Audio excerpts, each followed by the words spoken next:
SuperTalk Mississippi media production. Treat yourself to Fan and Johnny's, Greenwood's best kept secret. Enjoy famous crab bisque, fried crawfish pasta salad, Delta favorite fried catfish, hand-cut steaks, and daily specials bursting with southern flavor. Visit us at 117 Main Street Wednesday through Friday for lunch and dinner. BYOB and ask about private parties. Fan and Johnny's, where every meal is unforgettable. Oh, yeah. Good morning, Mississippi. Everything gonna be all right this morning. Mornings with Richard Cross. Oh, yeah. Here on SuperTalk Mississippi. Woo!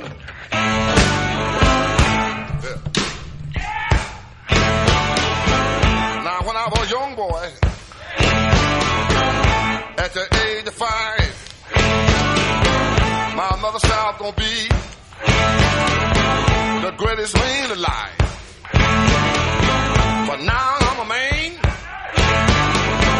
way past 21. I want you to believe me, baby. I have lots of fun. Oh, lots of fun. Good morning to you. I'm Linda Allen filling in for Richard Cross this morning. Happy Friday. Gosh, we've worked a long time to get to this point, have we? Lance is with me this morning. Good morning, handsome. Great to see you again. Hey. Goodness gracious. You got your summer attire on and beautiful blonde hair kicking and a tan like no other. I tell you what, baby. Is it hot or what? Man, I was just laughing with you.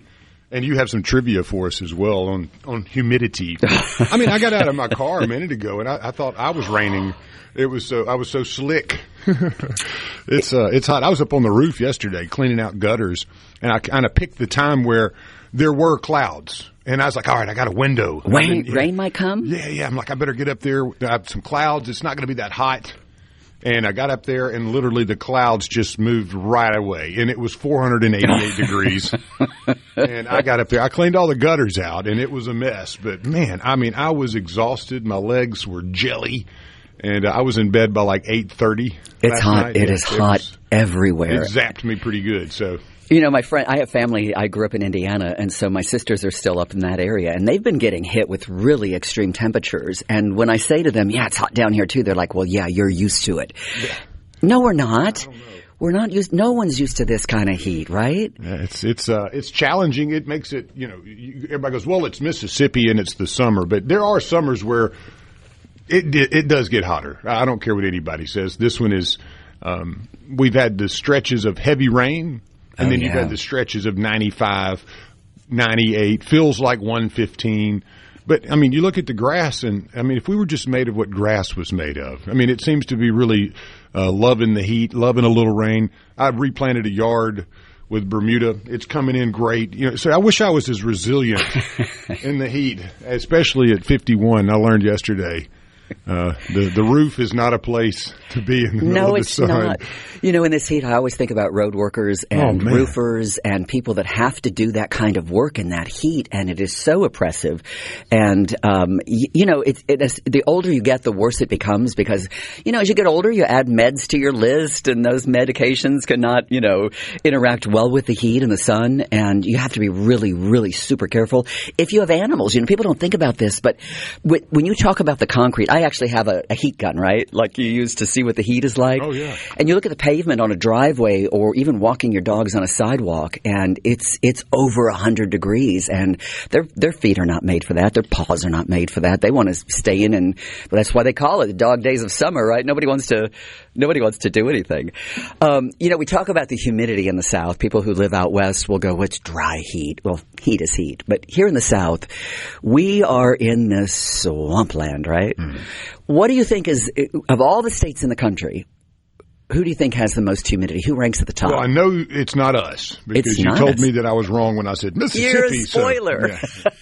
No, it's not Mississippi. Let's go with Florida. Florida. Well, that's good. My guess. That's a good one. So this is the list of according to data that's coming from the National Weather Service, and they look at a lot of relative humidity. They look at coastal and southern states like Florida, Louisiana, Mississippi. We do deal with moisture-rich air. Maine is on the list at number 10. Maine? Maine. Really? Okay. You wouldn't think of Maine as being humid, right? Vermont wouldn't even come on the list. I know. Vermont is number 9. Okay. Indiana, my home state, number 8. Michigan, number 7. Iowa. None of these make sense to me. No, they don't, right? Iowa, number 6, right? Number 5 is Hawaii. Now, I've seen 2 different lists. Hawaii, actually, on one of the lists I've seen, is listed as number 1. This particular list is listed at number 5. Okay. Mississippi, we're the 4th most humid state in the country. Louisiana, number 3. Now, that's swampland. I was thinking Louisiana or Florida. I was kind of flipping a coin there. Number 2 is Florida. Okay. Very good. Very good. Okay. Great guess. This one blew my mind. And again, Hawaii in one of the reports I saw was number 1. But in this particular report that I see, that's from the National Oceanic and Atmospheric Administration, which I trust, Alaska. I was going to say, it must be Alaska because the way the look on your face, I'm like, this has to be Alaska. I'm blown away by this. I guess it's the northern polar vortex up there that's just got nothing. And I guess humidity can be both cold and hot, right? It doesn't have to be heat. Well, it's very rainy. I went to Alaska.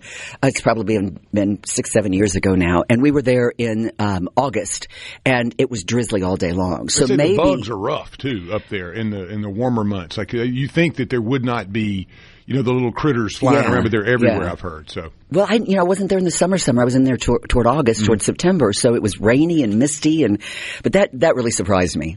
Wow! So I have to plan for that. I mean, you go up there and get zapped with humidity. You're like, this is not what I thought. Alaska. I didn't pay for this. You go to Alaska thinking you're going to be cooler, right? And then you're not.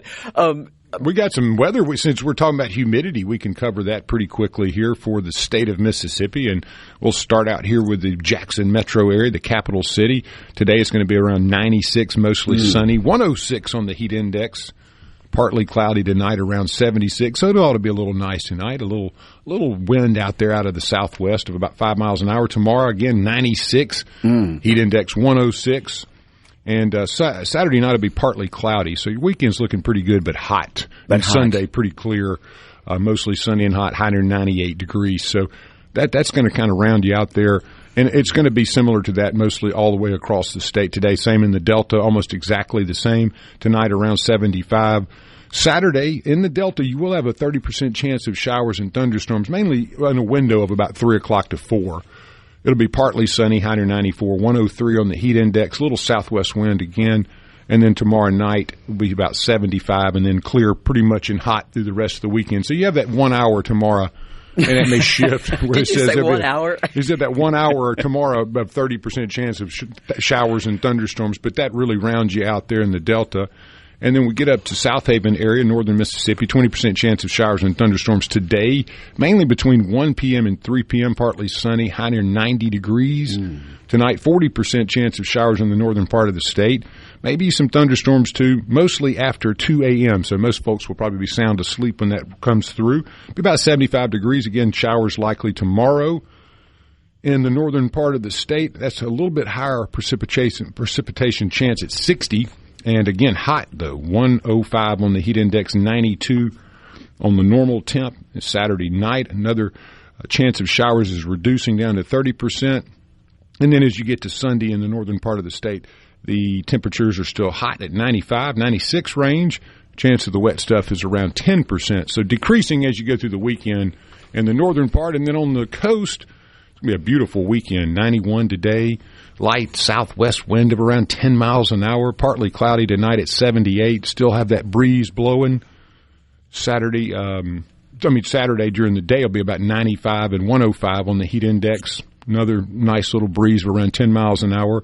And then just hot through the weekend and sunny. So really a little window of rain in the Delta for about an hour tomorrow, and then mostly rain, decreasing chances in the northern part of the state through the weekend, but still hot. So it'll be very humid in North Mississippi. Yeah, we may top the list of the most humid this week, right? Man, yeah. Yeah, it is, and it is oppressive. And, the other thing folks need to be careful of is I know many folks go down to the beach. With this heat, especially in waters that don't move a lot, you can end up with a lot of bacteria. Oh, and they say it's rough. Not to scare people, but there have been cases again this year reported of flesh-eating bacteria because, we have stagnant water, it's hot, things don't move. We get microorganisms. It's hard to say. Say that 3 times. They've real been around fast. for a while too. They figured out how to withstand just about anything. They Good old multiply. microorganism. Yeah, they're like cockroaches. That's You can't right. kill them, right? What is it about a cockroach? You cut the head off and it can live for like another 6 months or something crazy. Then I think it invents nukes, and I mean, they've been around, man.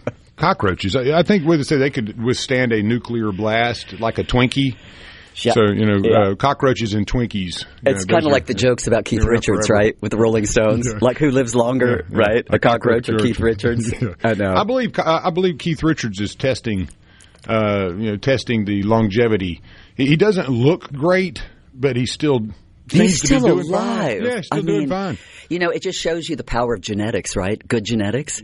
Because this guy has been through a lot. He's done a lot. He's experienced a lot. Everything. And he's still alive and still vital. When you listen to interviews with him, he is so on top of it.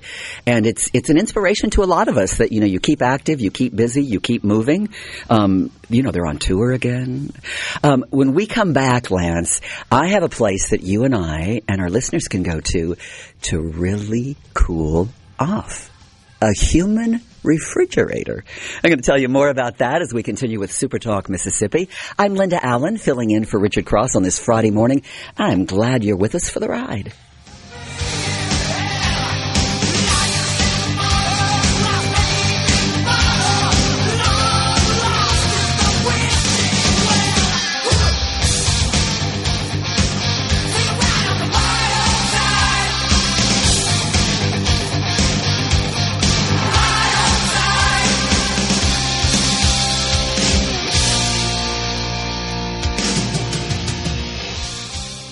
Good morning and happy Friday. Mornings with Richard Cross. Here on Super Talk Mississippi.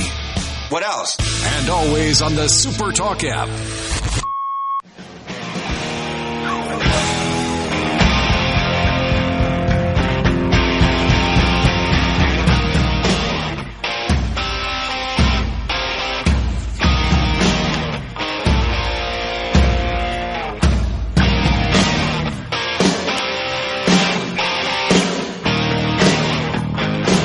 Welcome back to Super Talk Mississippi. I'm Linda Allen, filling in for Richard Cross this morning, and Lance is joining me, and he knows how much I love rock and roll. Well, that was in honor of our, that's called Rocket Queen by Guns N' Roses. I felt it appropriate on a Friday to throw that out there in honor of the great Maktaba Khomeini. He's a rocket queen, A rocket queen? Yeah, man. He's the first reportedly homosexual leader that is of the Muslim world, and he likes rockets, apparently. So, how did you come up with that, Lance? That's the way the mind works. Richard always gets on to me for my humor. So, I've struggled with ADHD since I was a kid, and back in the day, nobody gave you Adderall or any of the drugs. You just went out to play, right? Go outside. Burn it off, baby. But it's so funny because I have a friend who will always say, "Okay, get to the thing. Get to the thing. Get to the thing," because you kind of rail off, and that's why you and I get along so well, right, Lance? I love getting to do this. We get to cover everything. And you had the human icebox. The human refrigerator. Right, there you go. Yeah. So in Japan, you and I were talking earlier about being in Japan, and they're little people compared to us. We Americans are big, especially those. How tall are you, Lance? 6'4". Yeah. You're 6'4". I'm 5'7", but I'm almost always in heels, so I'm close to almost 6 feet sometimes. And when I was in Japan, I didn't realize how big we are as Americans, unless you're in the crowd of 1 million people walking on a street and your head above them. But anyway, a Japanese company is responding to all this heat that we're feeling across the country. It's not just here. You've seen Europe also struggling with the heat. It's called the human refrigerator. Now, if you're in Japan, it's called the Dohimo box. Okay. It's marketed as the human refrigerator. It's roughly the size of a standard Japanese vending machine. And it's one person at a time, so you can't go in there as a couple. No monkey business. Just you and the machine. The temperature inside the refrigerated box is kept at 59 degrees. You get inside this box, and once you're inside, cold air is blasted on your head, your neck, your shoulders, and your back. It was developed by a vending machine manufacturer. Yeah, it looks like a hollowed-out vending machine. Isn't that crazy? Mm-hmm. It's marketed by industrial equipment supplier Trusco Nakayama for use at businesses and other public spaces amid the summer heat. The boxes can help relieve symptoms of heat exhaustion by rapidly cooling down your body. I didn't find out, though, how much it costs to get in there. The box itself, if you want to buy a box, right, $9,326.25. How much was that? $9,000? $9,326.25. They unveiled this some time ago, but it wasn't very popular. But now temperatures apparently throughout Japan, Tokyo, and that area, 100 degrees in recent weeks. And that's really hot for those folks there. At least 50 people have been hospitalized with heat stroke in Tokyo. That was just on a single day. So, the problem is everywhere. I do want to give a warning out, though, Lance.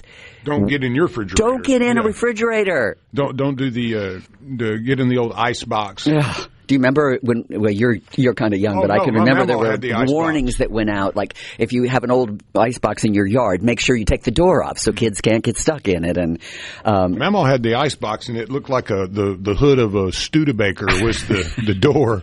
It had like a lock thing. I remember pull on that, and there was just years and years of. What color produce. was it? Do you remember? It was white. It was white. It was white. Yeah. My grandmother had a turquoise one in Chicago. Really? Wow. Yeah, and they came in yellow. See, I'm a lot older than you, but they were in yellow. They were in turquoise. Well, all the appliances in the house that I grew up in were the avocado green, and we had one room that had 70s, the yellowish color, the sunflower yellow. Yeah, it was all 70s era. Avocado. It was called the avocado. That's right. So all the appliances, everything other than one, I think the bath that my sister and I used was the sunflower yellow. That everything else was the avocado green. Yeah. And that stuff was so cool. I loved it. They'll push button, range tops and everything that still work, I'm sure. Early American furniture. I love that I stuff. grew up with early American furniture. It is like the ugliest furniture. My mama had the Naugahyde couch. And it was so itchy, right? Man, you'd come in and sit on that thing, and she'd have the natural gas burning in the middle of the summer, and she'd say, Mama gets cold. She got thin skin. And you'd sit on that Naugahyde couch and slide around and leave like a grill print on you. So you basically had to have on full clothes to lay on the thing. My other grandmother, though, all of her furniture was covered in plastic. Oh, that's even better. So in Chicago, where my family's initially from, we'd go to visit her, and when it's hot, and they didn't use air conditioning because it costs money. So you'd sit on that plastic-covered furniture, and let me just say that you became part of the furniture, stuck to it after a period of time. Well, you were talking about the human refrigerator, the Doheimenbox says that, like you said, the cost to purchase one, but apparently it's basically free. If you're walking the streets and you run across one of those. They have them set up in several places. It's a 20-minute sit time. It'll shut off, and you got to get out after that. It says it runs off about 10 cents is the running cost. I don't know what is that per 20 minutes, or it doesn't really give a great detail of that. But fascinating. Free of charge, though, because I guess people are just dropping out in the streets. It's so hot over there. And you know how the concrete jungle is. I mean, it's 10 to 10 degrees hotter wherever there's concrete. So Yeah. It'll burn you. What do they call that? It's some kind of, I can't remember now, but it's some kind of radiation effect or something from the heat in the buildings and the streets. And we're lucky in Mississippi because although we have the humidity and heat, we have a lot of trees and a lot of places to escape to. But I think about living in Mississippi. This October I'll be here 20 years, so I consider myself a native Mississippian. But I think about back in the 1800s how people survived working out in the fields, our slaves working, in this heat. The farmers, think about the Delta and Natchez and all those areas where it's all farming and flat and dusty and hot, and there was no escaping it, I don't think, But we're very lucky, aren't we? Oh, come a long way. We have come a long way. Refrigeration is, I think, the rest of the world starting to figure out that we understand how to stay cool, and there is a sacrifice called money that most of us are willing to pour into this to have air conditioning. And, maybe that'll become something bigger. But I'll say the mini split instead of the full-size air conditioner. I'm sure that's probably where it'll go more in Europe. And if you have a mini split company and you can get some kind of license to sell over in Europe, you might as well give it a try because, I mean, it is about to be bought up. Yeah. And they're not expensive either. I've had to have a couple of installed. You know, they're the little minis that install. Yeah, Samsung makes them, Mitsubishi makes all kind of good ones, and they work phenomenally. And the cost of running them is pretty cheap too. It's much better than a window unit, and they're stable. So it's going to be interesting. We have to one see how they in our pool house, and it's really nice. It's heat and cooled, and it's really nice. By the way, Shaq Bully in Biloxi says it is called the Heat Island Effect. Oh, the Heat Island Effect. Okay, it sounds right. Yes. We got some great listeners. Thank y'all always. We have a few birthdays worth mentioning today. Yeah, we got Dan quite a few. Hedaya from Cheers and The Usual Suspects. And Chris Sarandon, The Princess Bride, and Fright Night. Michael Richards, 77 years old, Seinfeld and UHF and other things in his comedic work. Let's see here. Linda Carter today. Got Linda Carter is 75, Wonder Woman. Did you know that she was Miss USA in 1973? I did not. I was born in 74, so she got me there. I always thought she was just Wonder Woman. Karl Malone celebrating a birthday today. The Postman. Olympic gold medalist, NBA Hall of Famer. Was he always with the Utah Jazz? Is that I can't remember. You got me when you talk about NBA. Barry Bonds. Wide receiver for the Seahawks. He was born in 1964. Jennifer Lopez. J-Lo. Shake that thing, Jennifer. She's 57 today. Barry Bonds, you mean the former Major League Baseball player, home run captain, and had the head the size of a mature pumpkin after he took all the, allegedly, took the doping. Oh, yeah. He hit a lot of home runs. He was a lot of fun to watch. What a great swing. Goodness gracious. Oh, yeah, I remember that as a kid. Rick Fox. Remember Rick Fox? With the Lakers and the Celtics? There was a guy on... Rick Fox had a doppelganger that was an actor on one of the soap operas that looked just like him. If you remember, they absolutely. I can't remember the guy's name, but he was on one of the soap operas. And you know who he was married to, right? Rick Fox. How many? Was it just the one? Think about Vanessa. Oh, Vanessa Williams? Yeah. Really? Yeah, Vanessa Williams. They were married for a period of time. I always thought, I still think he's very handsome. He's just a very suave kind of guy. Oh, yeah. Yeah, on the courts, but also became a famous actor. Elizabeth Moss is 44 today. Elizabeth starred in Mad Men. That's kind of where she came to fame. And then The Handmaid's Tale. Have you ever watched The Handmaid's Tale? It's been a while. It's so dark. It's so dark and creepy. Ruth Buzzy, by the way, Rona Martin Laughlin, for those of you that are around long and like me, she was born in 1936. Robert Hayes from Airplane. Love that. He's one of my favorites. And then you got Amelia Earhart, too. Oh, that's right. Yeah. That's right. She was born on the stage. Robert Hayes, though. Give me a break. I love that guy. Also, you may not know the name Les Reed, but you may know the song, It's Not Unusual to Be Loved by Anyone. Mr. Tom. I'm Linda Allen filling in for Richard Cross today along with Lance this morning. It is Friday. I am so glad you're with us this morning. We have more to come here on Super Talk Mississippi.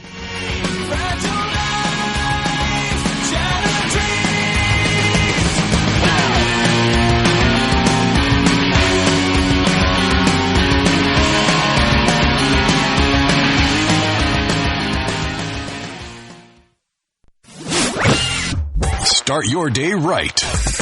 Mornings with Richard Cross on Super Talk Mississippi.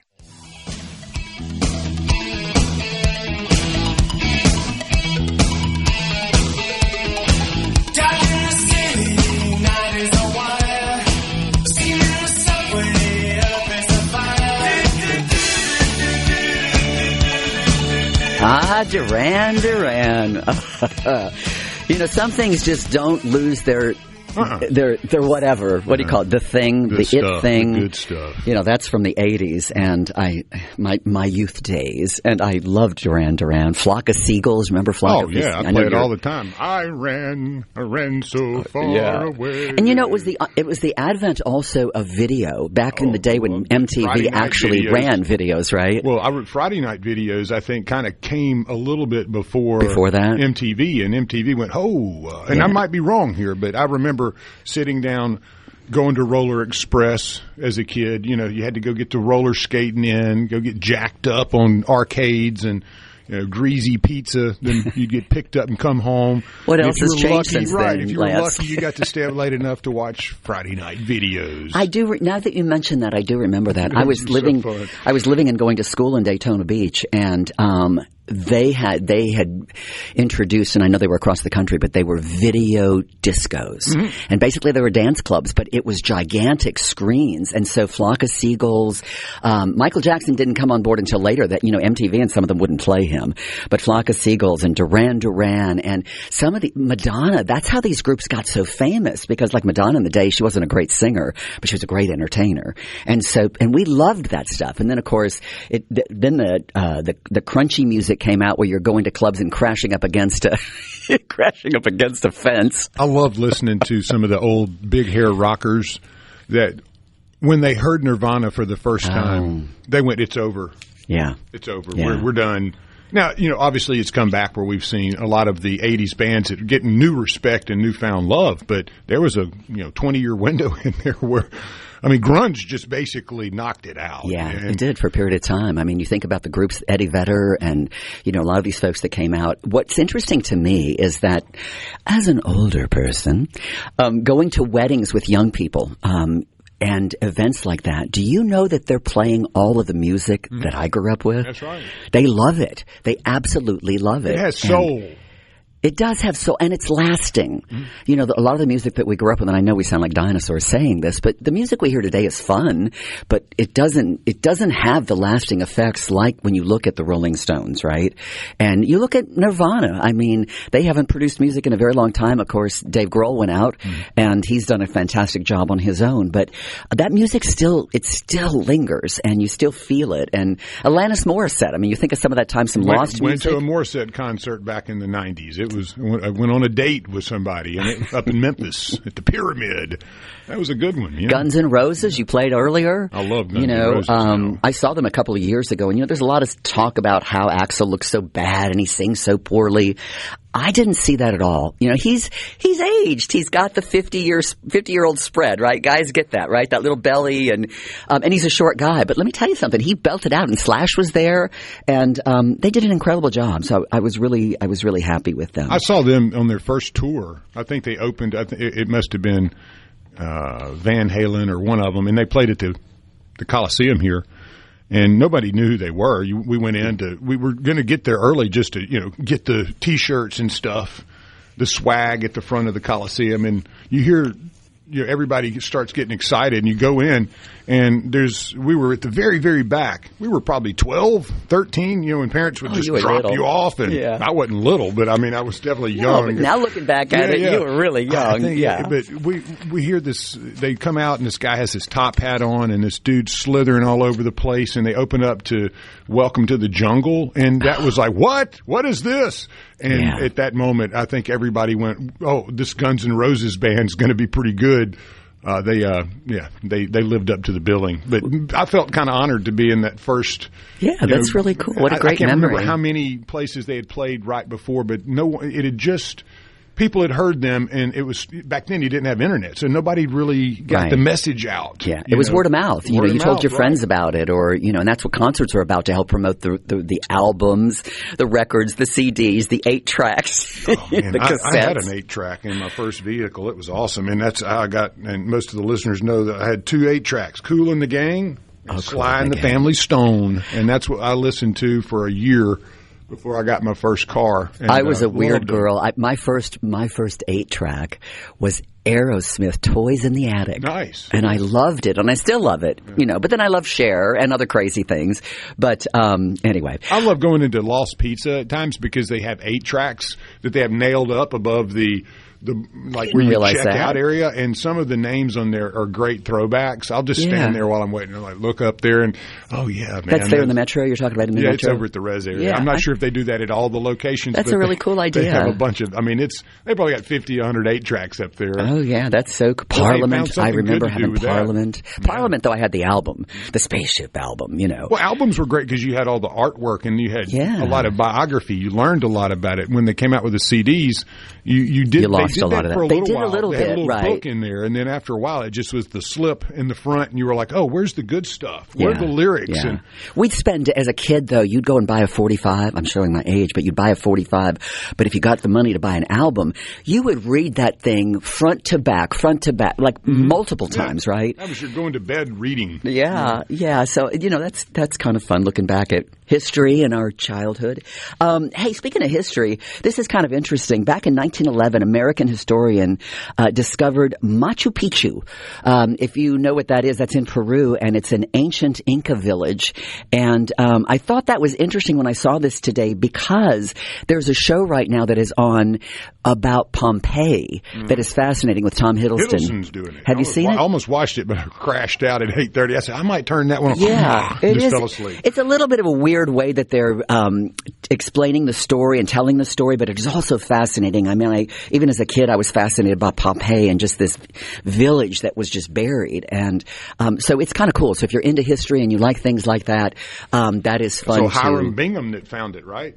Yeah. I think Hiram was the guy. I get some of these guys confused, but can you imagine walking up on that, being an explorer, out looking for something, going, I know the rumors are that there's something here. Yeah. And you go through all this jungle and mountains, and you finally come up to something, you're like, oh, are you kidding me? This is what they were talking about? I mean, Machu Picchu, look at that. It's kind of like our Camp David, because according to historians, Machu Picchu was believed to have been a summer retreat for the Inca leaders. Right. So it wasn't just like a place that everybody lived. So that's why I think it was kind of out there. And the civilization that was there apparently was almost wiped out by the Spanish invaders in the 16th century. So for hundreds of years afterwards, nobody knew about it. It was the local indigenous families that lived in the region that knew, but they're not going to tell us. They didn't want us to know. Yeah, all the sicknesses, too, that were brought over early, were faster than the explorers were. Wiped out tons of the native population, not on purpose, obviously, but it did. Now, there were times where it was tried, where they, I know in the United States, they tried to, spread smallpox or measles through hand towels and stuff where they'd hand out. But, the early days when the explorers got there, Native Americans, the plagues it went everywhere quickly. Another interesting factoid today is one of these that we take for granted, but on this day in 1851, England abolished the despised window tax. Window tax? Yeah, it had been in place since 1696. What is the window tax? Well, the government there felt it was too personal to ask how much people made. How much income that they made. They didn't want to ask them. That was rude over in England. To talk about money. Is that how we have that old adage here in America? You don't talk about money or politics at the table? Yeah. So they basically guessed and said the government developed a tax system that included counting the windows on a building or a home to determine who the wealthy folks were, how much money you made. So the more windows you had, the wealthier you were? Right. So the more windows generally meant a larger and more expensive house, but that was not always true, especially in some of the urban areas. But people resorted to boarding up windows and things of that nature. And finally, the government, after many, many years, almost 200 years, decided to get rid of the window tax. But that's just one of the first type of income taxes, you see, where people were like, we don't really want to know what you make. We'd like to guess here. And we'll just count windows. But isn't that an odd way of doing it? That is a strange. In some Caribbean nations, if you buy land there to build a house, you'll see that there's a lot of homes that are not completely finished. Yeah, they got the rebar sticking out. They got the top floor is finished where they live, but they haven't finished the bottom. And the reason on that is until they finish it, they can't be taxed on it. Exactly. So it's kind of crazy. I had a client that built condos in the Dominican, and he taught me a lot about those things because I'd lived in Mexico and seen all this, and I'd asked the Mexicans, like, why is the rebar sticking out? Oh, well, that's an unfinished dwelling. Well, why don't they finish it? Well, that's not necessarily the goal here to finish the dwelling. Live in it, but you don't want to pay the taxes. It's like, okay, I see how this works. You guys are resourceful. I love it. We're talking about what's on this date in history. You know who Brigham Young is, right? Oh, of course. Yeah. Well, apparently back on this date, after 17 months of traveling and trying to find a place that would welcome them, Young and his 148 pioneers finally landed in Utah Valley, the Great Salt Lake area. They lived the land. It was a pretty remote location at the time. Brigham Young declared, "This is the place." And the pioneers began preparations for thousands of followers of the Church of Jesus Christ to join them, of Latter-day Saints. They got kicked out of several states. Oh, yeah. And because people rough didn't... road. People didn't want that in their community. Illinois was one of them. I've heard that Nevada was one of them as well. And so they kept continuing to migrate until they found a place. And of course, it was a place that was not really very well inhabited. And so they were able to go there. But that's how Salt Lake City became the land of Mormons. If you've ever been to Salt Lake City, it is a beautiful city, whatever your religious preference is. But just in itself, a city in itself, it is gorgeous. And it's something you got to see. It's got to be on your bucket list. It is 6:48 on this Friday morning. I'm Linda Allen with Lance on SuperTalk, Mississippi. Good to have you with us. Good morning and Summit to Summerall. Richard has something for you. Mornings with Richard Cross on SuperTalk, Mississippi.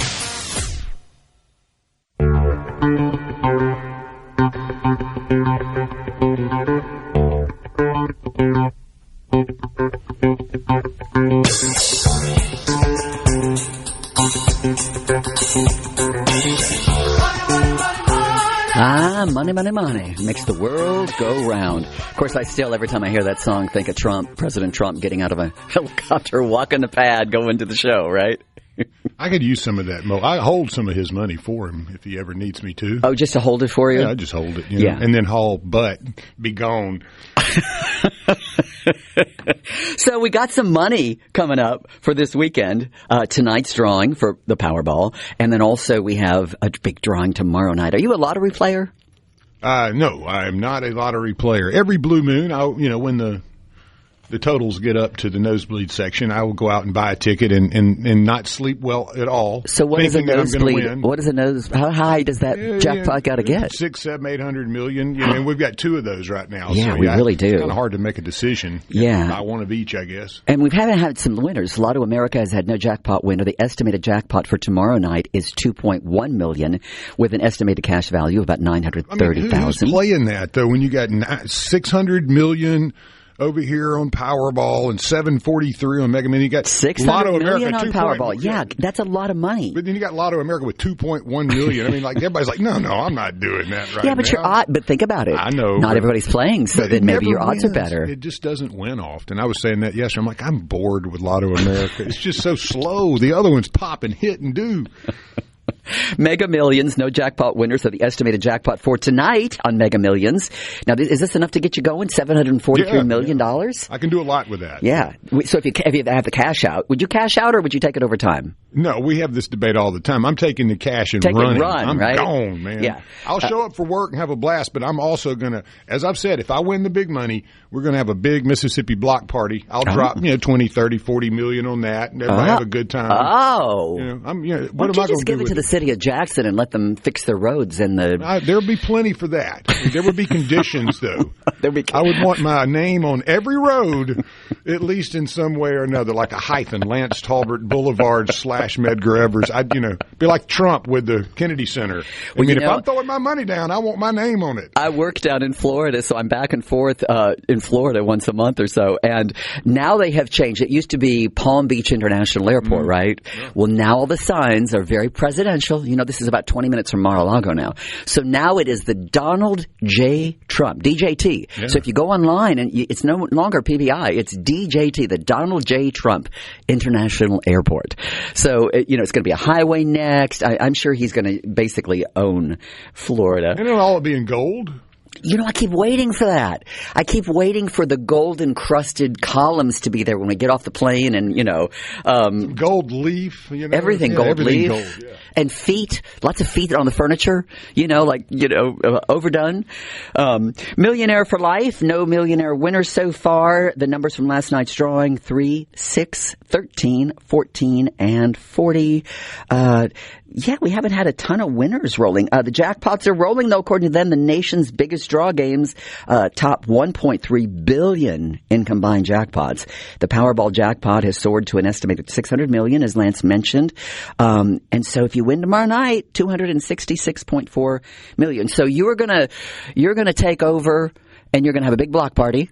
Right? That'd be the start. Right. That'd be the start of it. And then maybe give some infrastructure money to the state of Mississippi. I would. I would probably put J.T. Mitchell, our news sensei, on retainer so he could follow me around and we could have a good time.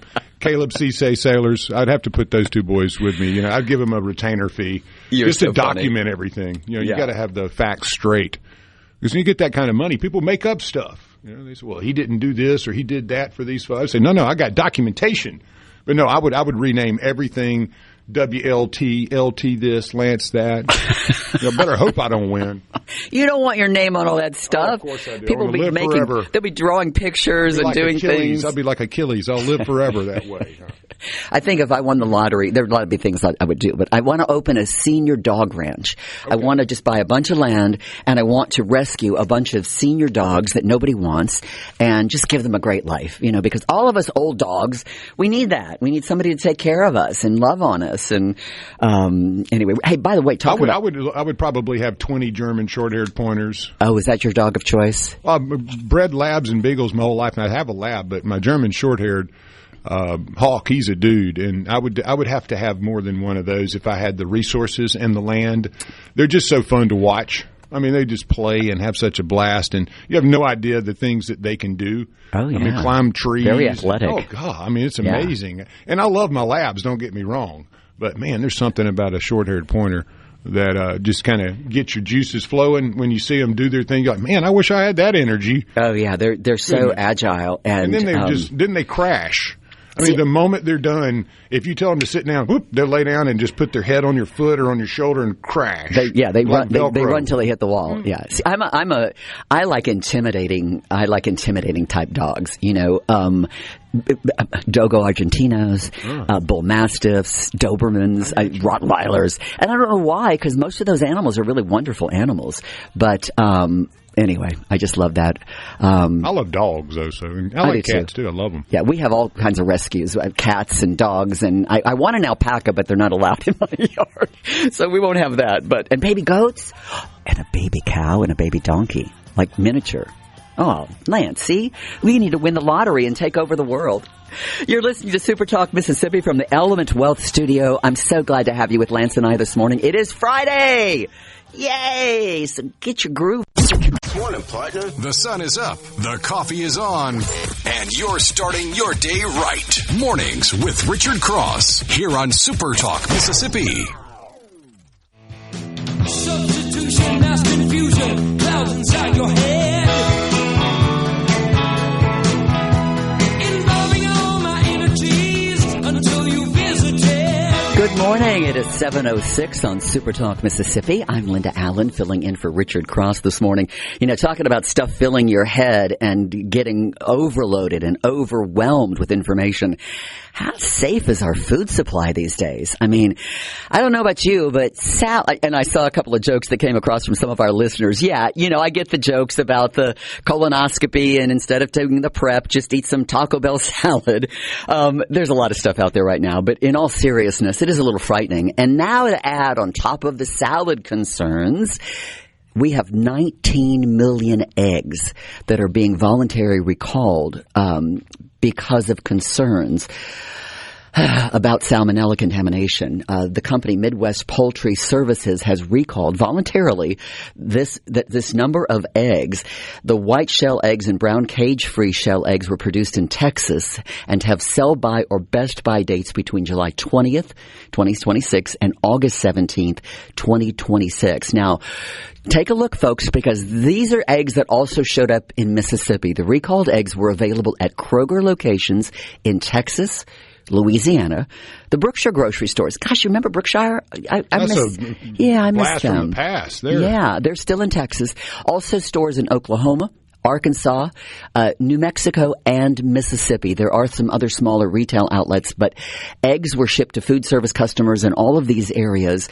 They've advised customers not to consume the recalled eggs and to return the product to you or a store where you got it if you want a full refund. Some of us just throw them out and don't even bother with that. But a full list of the impact products can be available to you. All you have to do is go to the FDA website.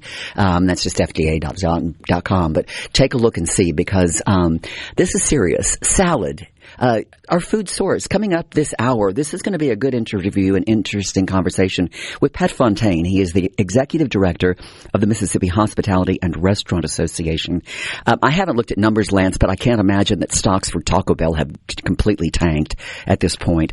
But when you start thinking about local businesses throughout our state, people become wary. And are they afraid to eat? Are you afraid to eat it out right now? Are you comfortable? I mean, I've out? been eating I've been working on. I had a whole case of the bag lettuce. I've been holding back for about 2 weeks, and I've just been eating that daily. Just seeing how strong my constitution. No, I've absolutely gone away from.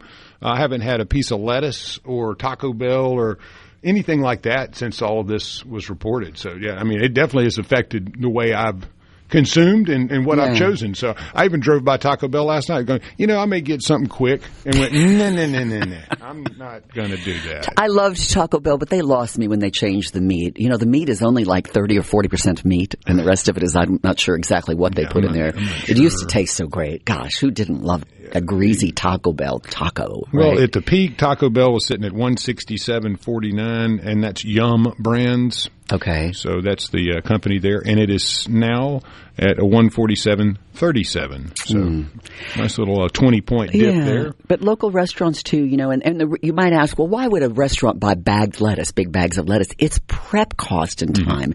If you own a restaurant and you're not a fine dining establishment where you have a sous chef and others to do the prep line work, it's very costly to have someone doing all of that and chopping all the lettuce and doing all that. So a lot of these places, they do buy big bags of lettuce, not like the little bags we get, but big bags. And that's where the problem comes. And I stopped buying bagged lettuce some time ago, spinach and things, because it just doesn't last as long. It goes in a bag, and if you don't open it right away and eat it, that stuff, anytime you see lettuce or spinach that starts to get a little bit kind of slimy, that's gone. You need to get rid of it. So we're going to be talking about our food supply this hour, and I think it's very important to quell any fears that you might have, but also make you aware as a consumer of what you're bringing into your house and what you're putting into your body. So that's going to be an interesting conversation. We are today live from the Community Bank studios. Community Bank is a great opportunity for you if you are trying to figure out retirement, you're trying to figure out businesses. We all need help, and it can become pretty overwhelming. So check out our friends at Community Bank. You can visit in person or online at communitybank.net. Now I'm hungry. Well, I mean, it is early. This is the moment where I would like, 6 egg omelet with bacon. A 6-egg omelet? I don't eat eggs unless there's 6 of them going to be, so when you tell me that the egg recall, I was looking forward to a breakfast coming up, and I'm not doing that Well, now. your eggs might be fine. You just have to check the eggs. Now you're not going to eat eggs. I'm not going to eat eggs until they tell me it's okay. I mean, I don't mean that ugly, but, it's just the reality. You have to be careful what you eat, what you put in your body, and there's no telling the after effects of, if you get something wrong, get some bad goodies. I'm not interested in that. I'm going to go with predictable when it comes to my food. I'm one of those that I eat the same thing wherever I go. Not the same, like a cheeseburger everywhere, but I go to a restaurant for a certain thing. I don't go to check the menu out. I know what I want. Oh, you know what you want when you go. I don't let them give me a menu. You're a designer kind of guy. You know exactly what you want. Everywhere I go, I know exactly what I'm getting. So you don't try new things? I do. That's why I go to different restaurants. But if you got to try it and true, you're not going to change it, right? Well, I mean, if you come up with something new and it looks good or whatever, but I mean, what's new in the world, really? I watch a lot of videos on Instagram where they do me the too. meatloaf Everything's and cottage cheese and now. bacon. Yeah, I mean, if I could find somebody that could just make those dishes for me on a daily basis, I would try new things. When you win the lottery, you can pay somebody to do that. When I got to spend $20-something on a meal, I'm not taking a gamble. I want to know it's going to be good. That's just the way I feel about it. I'm not. If I won that lottery, I may be willing to, drop clams on something that may or may not be good. To get some good clams, right? Exactly. Yeah. But I want to make sure I'm getting what I want. One of the big hot topics, of course, when we're talking about food is GLP-1s. So many people are on GLP-1s now to try to lose weight in a fast way. The FDA panel has just voted to add peptides to permitted lists, despite opposition from many agency scientists. If you don't know what that is, a peptide is now added with the GLP-1s. We're learning with GLP-1s, if you're just taking a GLP-1, you can lose a lot of body muscle. and it's muscle you don't gain back. And so peptides are now being added by a lot of folks to be able to kind of hold on to that, to be able to hold on to your muscle mass, but also to lose belly fat. And so this is kind of interesting. The Pharmacy Compounding Advisory Committee, called PCAC, heard public comments and saw presentations by agency staffers concerning the peptides. I'm not going to go into the details of the names of them, but they are purported to help with ulcerative colitis, wound healing, obesity, and osteoporosis. So it's not just for losing weight. The task force was recommending whether to add these peptides to the bulks list, that's the substances of the compounding pharmacies that they can make and sell to customers. So now, compounding pharmacies, you may have one in your community that you go to. Ladies, I know a lot of times we have compounding pharmacies for estrogen and progesterone as we get older and getting hormone replacements. So this is kind of an interesting thing. There's been some controversy supporting, going against it, but also supporting it. So we'll see kind of what happens with this. If you are on a GLP-1, no shaming here, but just be careful. You stop eating, you're starving yourself, you'll lose the weight. But I can promise you, you won't like what you see in the mirror because you're going to have not a very healthy looking body. So please make sure that you're under a doctor's care, not just an online doctor. Dr. Google. Dr. Google isn't always the greatest. Dr. Google wants money, right? Dr. Google wants money, and it's cheap now. My gosh, you can go online now and get GLP-1s for what, $40 a month they're advertising, Lance? You know, that's kind of scary. Anyway, enough of that. We got to worry about other stuff, too. You have the super El Nino climate pattern is something that is brewing out there. And we have people saying, such as climate specialist and meteorologist Jeff Bardelli in Tampa, I think we're going to see weather events such as that we've never seen in modern history. And what are they expecting? What are they predicting? We've got all. That's you don't get a lot Another of that. Pompeii? They're just giving you a bunch of pomp and circumstance. But obviously, the sea surface temperatures are rising rapidly, according to WMO's Global Seasonal Climate Update. And so we're looking at potentially, some inclement weather brewing out there. El Niños typically occur every 2 to 7 years and last around 9 to 12 months. So, but apparently they're with the heat, all the things that we're seeing, that the models are predicting a climate cycle here that may be over the next year or so pretty rough. Do you remember a couple of years ago we had a really hot summer like we're having right now, and then we had a really cold streak in the winter, and I'm kind of bracing for that. We lost probably, at least 100 azaleas in our yard. Mm-hmm. Oh, yeah. Because I of lost all mine. The extreme heat, and then they recovered a little bit, and then they went into shock. Another hot topic right now is data centers in our country, right? Is it data or is it data?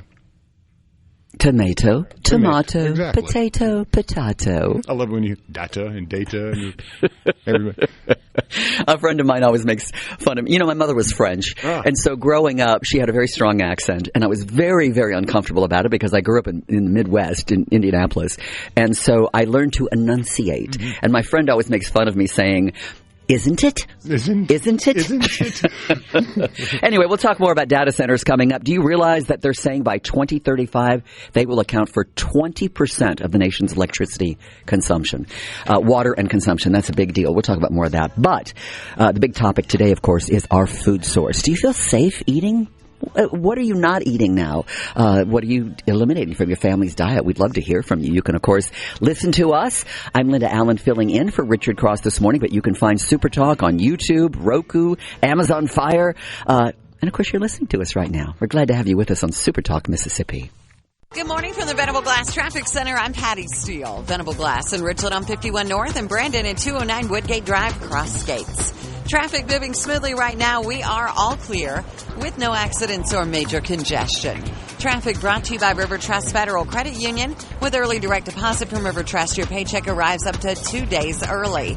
It's free, simple, and fast. If you're not a member, visit rivertrustfcu.com or call to get started today. Federally insured by the NCUA. Make a run to coastal Mississippi. Tee it up on our amazing courses. Try your luck. Catch live music. Grab a cold drink and dig into some fresh Gulf seafood. With plenty of towns to choose from, you can pick a spot or ride the rails and check out a few. Visit coastalmississippi.com. Then play Coastal Mississippi. and have some fun for fun's sake. Russell Williamson here, CEO and owner of Rope Solutions, rapidly optimizing performance and efficiency. Comprised of special operations veterans, we utilize the same tactics and techniques used to build the world's most elite teams. And now we bring that to your organization to improve safety and increase performance. And we encourage you to tune in to Forging Alliances on SuperTalk 103.3 FM every Monday at 1 p.m. to hear our story and those of other great veterans local to this community. You can also live stream or listen to the podcast series on supertalk.fm/Meridian. At Key Constructors, our mission is to build a legacy that will stand the test of time through hard work, dedication, and pursuing excellence. Key Constructors is a heavy civil construction company, a leader in the bridge construction world. Our goal is to provide a positive work environment for you to grow personally and in your career. We are proud of who we are and what we do, making it happen one bridge at a time. Come join our team of Black Label Bridge Builders. Check out Key Constructors on Facebook and other social media platforms and keyconstructors.com. Mattress Clearance Center of Flowood offers a curated selection of premium mattresses and home furnishings designed to meet every budget and lifestyle. To schedule an appointment, call or text 601-331-3498 or online at mattress-clearance.com. Family Termite is a proud VIP sponsor of the Handyman Show on SuperTalk, Mississippi. Whether you're a proud DIYer or a seasoned veteran, Mississippi's handyman Buddy Slowick has the answers to your home improvement questions each Saturday from 10 till noon. And no spin, just the truth as we cover the news. That's what you get with me. It's Eric Erickson, weeknights starting at 9 p.m. right here on SuperTalk, Mississippi. Batesville, DeIberville, or any other ville in the SIP. You're starting your day off right. Mornings with Richard Cross. SuperTalk, Mississippi.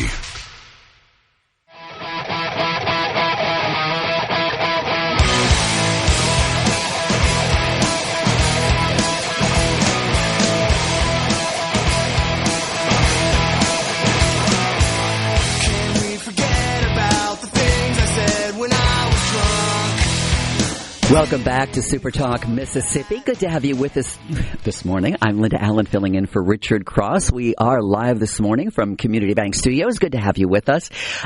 We have been talking a lot about food this morning because, listen, we all eat. We all love to eat, right? I mean, in Mississippi, we really love to eat. As you know, we've been talking about it. People make fun of it because we have to. When you have to use humor sometimes when things are bad. But a massive iceberg lettuce recall is underway from a major provider because of cyclospora. Taylor Farms issued a voluntary recall of iceberg lettuce sourced from Mexico after thousands of consumers across the country have been getting sick. And Mississippi now is one of the states where we are seeing this outbreak. And there's a lot of jokes, and we can make fun of it, and it is kind of fun.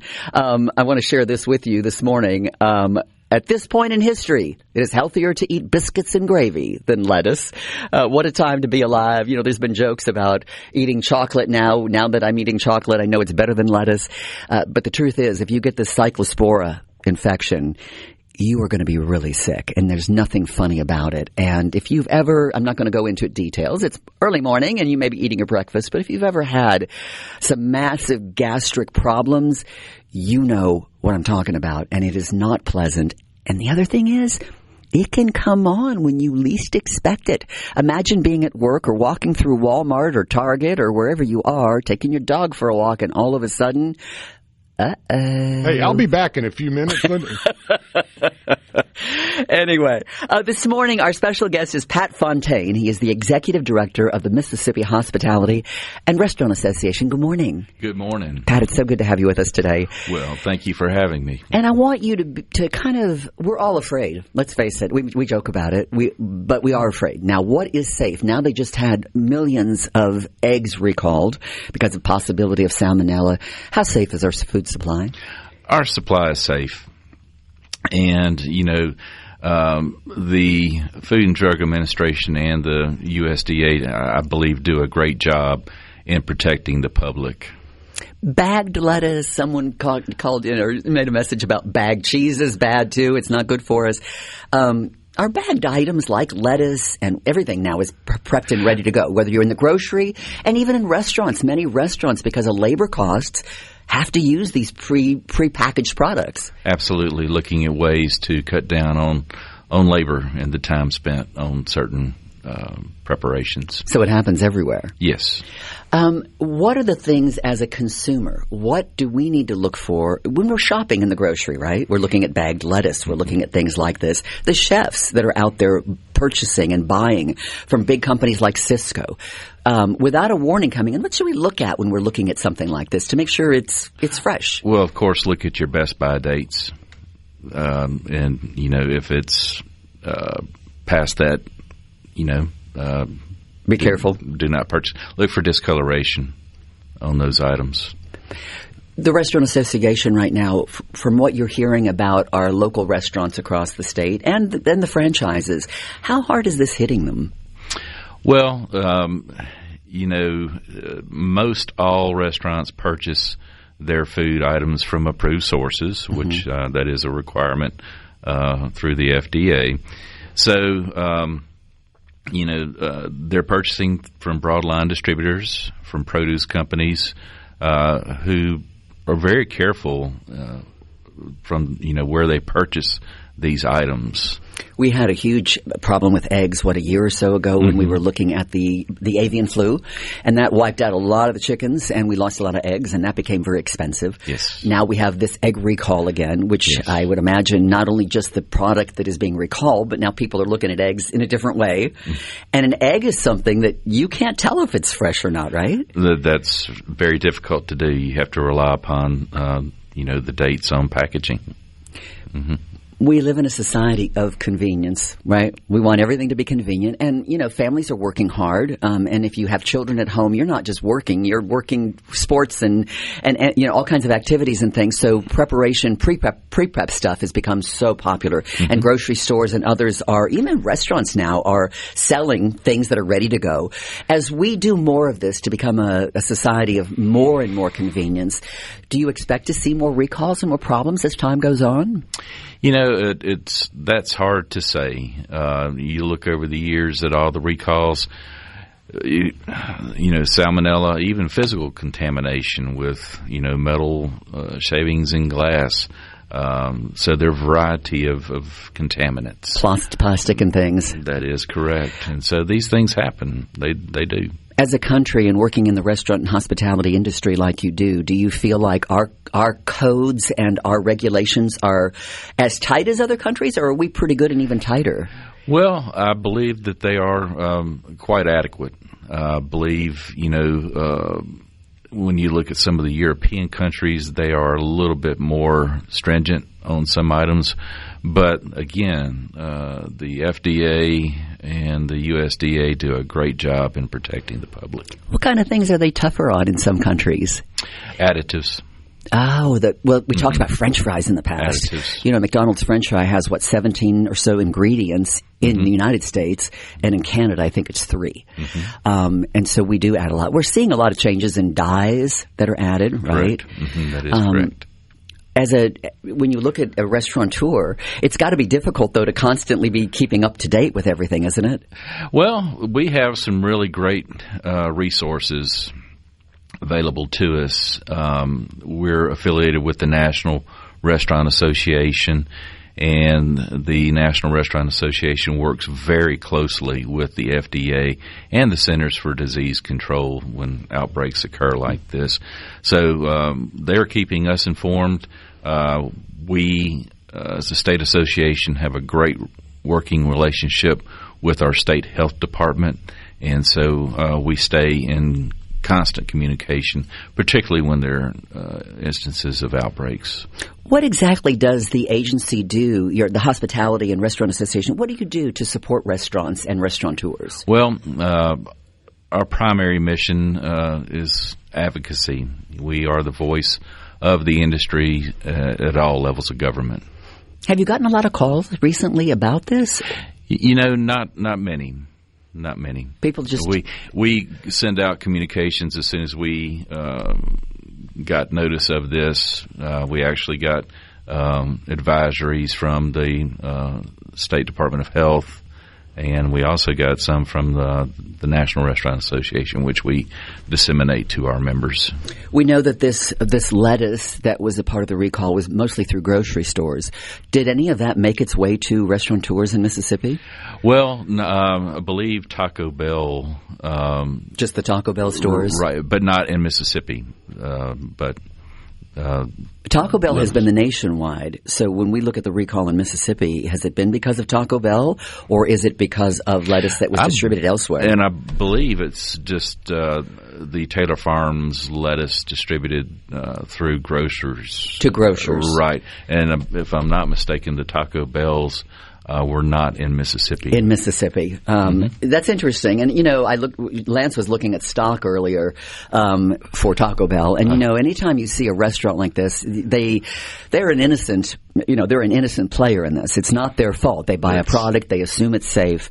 Then it's not. And then they get the bad rap about it. And it's got to Chipotle. Oh. Remember, they had a similar situation. So it's got to hurt restaurants. Oh, it does. Sales have been impacted. And people may not realize that, I don't know if she still does, but, a lot of these restaurants are owned locally or they're owned by people, chains of McDonald's, chains of Taco Bells. So you think of them as a franchise in a big company and you think, well, they can absorb that. But the truth is, they are local franchisees, and yes, it does impact them. And particularly today, you touched on, we'll look at increase in the cost of eggs and food cost. Combined food and labor cost have increased 35% since the pandemic. Oh, my gosh. So the impact to food cost, it hurts.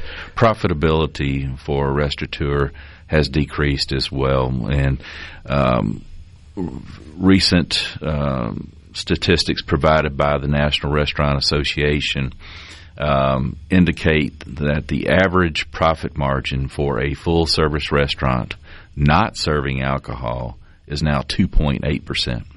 And that's down from 4.5% pre-pandemic. And we're not talking about just fine dining restaurants. We're just talking about restaurants in general, because I know the percentage market used to be very small for fine dining, a very fine line, because you're carrying fresh food and you're not doing a lot of frozen.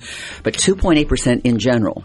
For a full-service restaurant not serving alcohol. That's not much room for error, is it, Pat? Not at all. You have waste like that, and are these restaurants going to be – we'll save that question for next. Are the restaurants going to be reimbursed? We're talking about our food supply, lettuce and eggs being recalled. Pat Fontaine is the executive director of the Mississippi Hospitality and Restaurant Association. With us this morning. Maybe you're not going to be eating eggs for breakfast. I don't know. I'm Linda Allen, filling in for Richard Cross this morning, along with Lance on SuperTalk Mississippi. We'll be right back.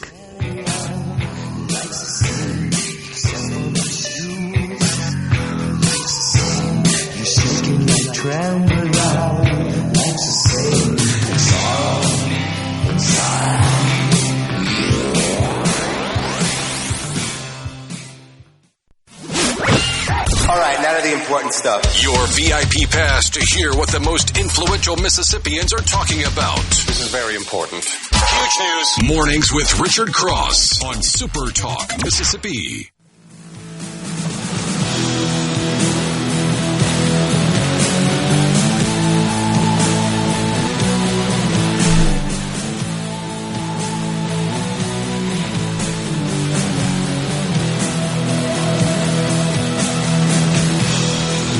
Okay, so I'm listening to this song because Lance says that Pat or I can figure out what movie this song came from. He's going to give us the prize is a bag of lettuce. And a 6-pack of eggs. And a dozen eggs. You eat them at the same time. Wait a minute, a 6-pack of eggs? Yeah, because they don't come in a 6-pack. They come in the 6s, yeah. Oh, they do? They got 12s and 6s, and don't they, Pat?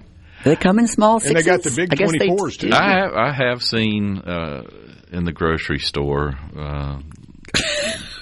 Do you recognize the song, Pat, as to where it came from? I'm curious. Okay, so Lance. Any of our listeners out there, before I give it away, if y'all know who that was and what movie that came from, you get a 6-pack of eggs and a bag of salad. And why don't we give them a dozen eggs? Well, and for the whole family? I don't want them to have too many issues, and just in case. You're so awful. You are so awful. Oh, well. Anyway, I don't know. You have to tell us, and nobody's answering because they don't know. That's heat. The movie Heat. Yeah. Was it De Niro, Pacino in that one? De Niro and Pacino. Oh, both of them. That's right. They're remaking that, With who? I can't remember. Yeah. We're talking to Pat Fontaine today about our food source. And, I'm a big proponent of supporting local businesses. I hope you are as well. And keep in mind, a franchise business like a Taco Bell doesn't mean that it's owned by somebody out of state. It can be owned by your neighbor. McDonald's as well. And one of the numbers that Pat gave me during the break is it was really sad for me. A nationwide survey of restaurateurs across the board, right, Pat? Whether you're a franchise of a that is correct. Fast food or you're a fine dining restaurant. Mm-hmm. Tell me this number, the loss of operations last year. The percentage of businesses that are restaurants that lost money last year. And this comes from the National Restaurant Association and a survey they conducted across all segments nationwide. 42% of those surveyed indicated that they operated at a loss in 2025. How long can a restaurant survive operating on a loss like that? And for some, they have financial resources that will enable them to operate, but not long. That's really sad when you think about that. So when you have a recall like this of lettuce, eggs, and consumers become concerned. We as Mississippians are a little bit concerned. We make fun of it, but we are concerned. We don't want to serve this to our families. No. How does it hit restaurants? So let's say that you get a recall of all this lettuce. Do they get reimbursed by Taylor Farms? Well, I'm assuming that from their broadline distributor or produce company that they would receive some credit for that. But possibly not all? I do not know the specifics of those arrangements. Insurance. A lot of restaurants will have insurance for if the freezers go down or a storm. Is something like this covered? No. And you have to, business interruption coverage, I'm not sure if this would be one of the perils that is covered, and you also have to be out of business for to be able to do that. A certain period of time for that coverage to kick in. So, when we look at food costs, I think it's sad. Most of you out there, if you've been to a restaurant, you'll probably notice a difference over the last couple of years, probably since COVID, but especially in the last year or two, that either portion sizes have changed or the quality of the food has changed. I've eaten some restaurants that I used to love that I don't love much anymore, and all of that is about, I guess, controlling price point to make it affordable for consumers. Well, as I mentioned, you've seen food and labor cost combined increase by 35% since the pandemic. Profit margins have decreased as well. And as a result, you have seen menu prices increase. But there is that threshold, and you can only raise your menu prices so much before the consumer will decide to not to do that. That's correct. And so, yes, you've seen restaurants look at their portion sizes, looking at ways. And for us, it's a game of percentages. Yeah, it's kind of a catch-22, isn't it? And so you're trying to run profitably, and you have to watch waste more so than ever. And I think that's difficult too as a restaurateur, because you can only control so much of what your employees do, and if they're not paying attention, then you're going to go out of business. Have you seen restaurants have always been risky as an investment to get involved in. You go to a bank and you got to really prove yourself, because it is tough. And most folks don't have the operating capital out of their own pocket to do it. Are we seeing restaurants go out of business more and more because of the costs to do business? I've seen some closures recently. So that's kind of sad, isn't it? Oh, very sad. Because you're talking about not just the owner, but now a set of employees who have to go find another job somewhere. That is correct. Is it more prevalent in some parts of Mississippi? No. It's just across the state. Mm-hmm. What is your recommendation? We talked about sell-by dates, right? Mm-hmm. The tricky thing is, if you're like me, Lance, do you ever have, bless you, by the way, I saw you sneeze. Oh, thank you. Do you order anything and have it delivered to your house, Lance, or do you go to the grocery and buy it yourself? pick it I out. go pick it up. Yeah. You go pick it up. I don't like substitutions.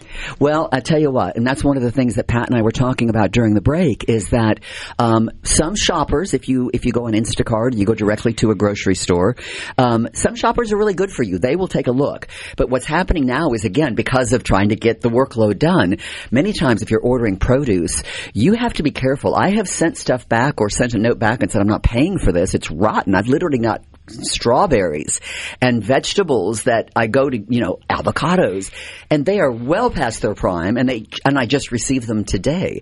So if you're like me and you do tend to have produce and things delivered to you, meat, anything, right, Pat? Mm-hmm. You got to check those dates. Yes, you have to be very careful. Besides looking at the date, you said look at the product closely. Look at the bottom of the bag. Look at the bottom of a box. Look for discoloration. Look for the signs of it going bad. Yeah. Mm-hmm. This has been a nationwide recall because of the lettuce. Mississippi's involved now because we're one of the states that it's shown up in. So we are, we're a little bit more aware and a little bit more concerned about this. Overall, how concerned should we be? Well, we take, as an association and an industry, food safety quite seriously. And in our discussion during the break, most people think that, a foodborne illness, results in nausea, the other symptoms of it. But for certain segments of our population, for infants, for the elderly, for those with autoimmune deficiencies, a foodborne illness can be fatal. So it's nothing to take lightly. But, we have controls in place, and every permitted facility in the state is required to have a ServSafe certified manager present at all times of operation. So, they are looking at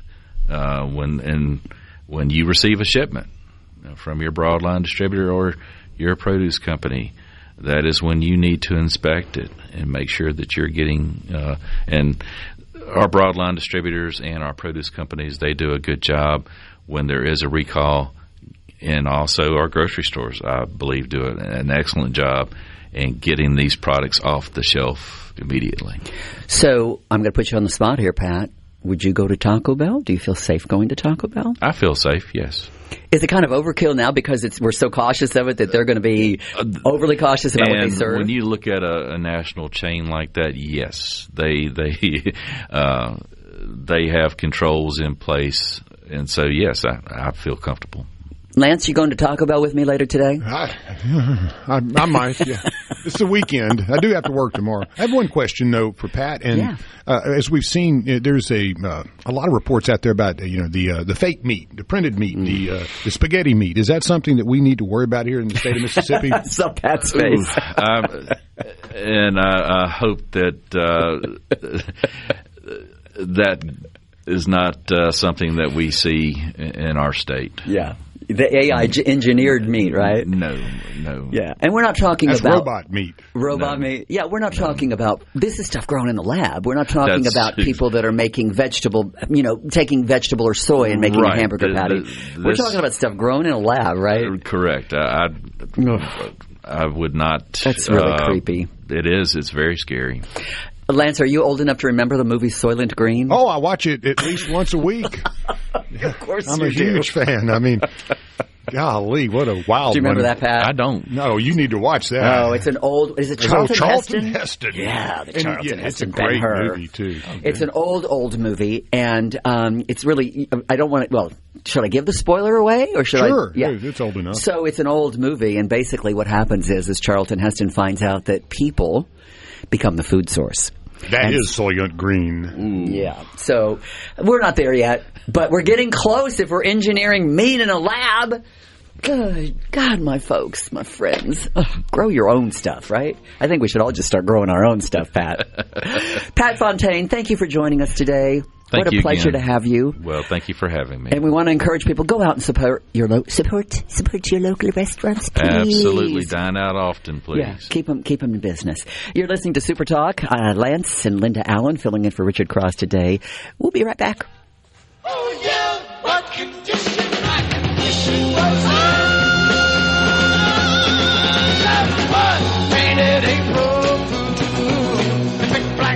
from a dead end sign. From the Venable Glass.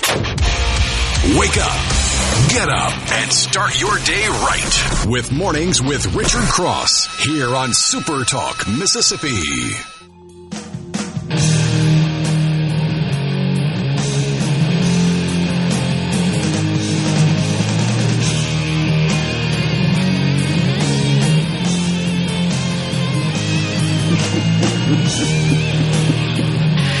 I don't know this song, but I saw the title of it, and it cracked me up. No, you're looking at the next one. Oh, I'm looking at the next one? Through the Eyes of Ruby. That's a... Oh, I don't know that one. Smashing Pumpkins song. Oh, it's awesome. I don't remember that. It goes like, it has like 3 different songs in the song. What was the leader of, what was his name? Billy Corbin. His name? That's right, yeah. The big bald-headed baby. Yeah, he big pig. Oh, he can... Yeah, he was... That band, stuff. Yeah, that band, though. Yeah, okay, so the fat man in a bathtub, that's coming up. Yeah, okay. That's Little Feat. That's Little Feat, okay. Yeah, that's one of my favorite. Juanita, you know. Singing about Juanita. Darren and Jackson said, we talked about potato, tomato, tomato. Poinsettia. Oh, that's right. That's right. You know what another one is? Peony and peony. Right. Right? Yeah. I mean, everybody's different. So anyway, Darren says it's not potato. Around here, it's tater. Tater. It's taters. For me, it's tater tot. I love tater tots. I like taters in any which way they come, just about. It's like the perfect vegetable, right? I mean, fried, baked, and stuffed. you could understand why everybody left during the potato famine and came here. For more potatoes? Yeah, you got to grow potatoes. We're a tater-eating society. I love taters with a body fried. Oh, gosh, yeah. You know, the best way to do a baked potato is boil it. Did you just say bowl it? Bowl it, and then throw it in the oven, and then crisp it up. I've heard that's good. You know what I've learned to do? I've learned to cut them in half, put a little bit of olive oil. Oh, olive oil's the way to go. Face down on a pan, and then roast them, and then they're really crunchy. Oh, yeah. The best thing, though, is to add some cheese to it so that when they crust on the bottom, that cheese gets heavy nice pepper and crispy. sea salt with that butter on the face of it. Yeah. Actually working in a kitchen for a little while, hiding from COVID, which I had to do. Worked in kitchen, so I have a lot of passion for what Pat was talking about. I understand. We were just visiting a little bit about the margins before COVID, and then really that 24-month period after and during. I mean, margins went to nothing, and then now they're just continuing to drop. I don't know how you solve that. I really don't. It's not an industry where you pay your employees an awful lot. It just isn't. Right. It's hard to do that. Profit margins are extremely tight. Overhead drives you crazy. Profit margin, he said, is 2.8%. Yeah, and then your operating costs are extremely high. You have perishable products, and everything in a restaurant is going to perish outside of the table and chair or the silverware. I mean, it's just a sinking platform. It is extremely difficult to run a profitable restaurant for a long time. It is. Competition creeps. Everything changes. And I'm glad that he addressed the spaghetti meat, because we're seeing that in places in the country where people are getting things from reputable restaurants and pulling the meat apart going, this ain't meat. Yeah, it is kind of interesting. You talked about meat, and before Pat left, we were talking about the 1993 Jack in the Box E. coli outbreak that was out on the West Coast.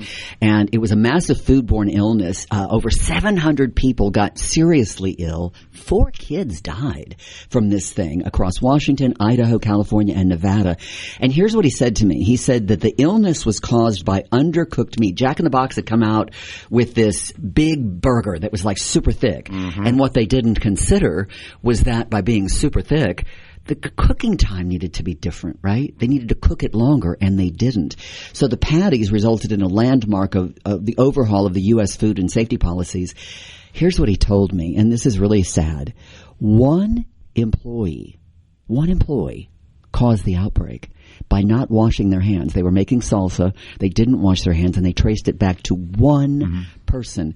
And I think, folks, this is a reminder of this is one of my pet peeves. I cannot stand going into a public restroom, a ladies' restroom, of course. I'm a lady sometimes. And walking in, watching someone come out of a stall, go and fix their hair, put on their makeup, touch everything, and then walk out without washing their hands. First of all, why would you touch your face and your hair before you wash your hands, right?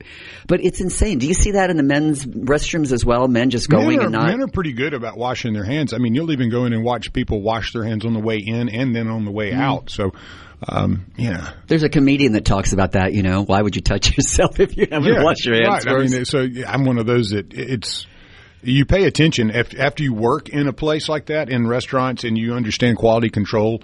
Yeah, one employee or one fly can cause the worst problems in a restaurant. So cleanliness is so important. But at the same time, what you're wiping down surfaces with, the type of materials, the type of aerosols, the things you use. I mean, everything is potentially deadly, or at least something that can get you really sick. So having employees that are extremely mindful of that, cleaning, not leaning, that was one of the things you always say, quit leaning, let's get to cleaning. Because, people come there for a reason. They want quality, and that's the only way a good restaurant's going to maintain its establishment, is continually providing quality. Yeah. And service. And, when those things start dropping, people quit going. That's right. They do. Hey, on today's episode of In a Minute, a Mississippi Minute with Steve Azar, Steve's going to be interviewing a musician and music educator, Dr. Alfonso Sanders. You can listen in Mississippi Minute with Steve Azar today at 1 o'clock right here on SuperTalk Mississippi. I'm Linda Allen, filling in for Richard this morning along with Lance. Gosh, it's Friday, guys. Happy Friday. We'll be back after the break.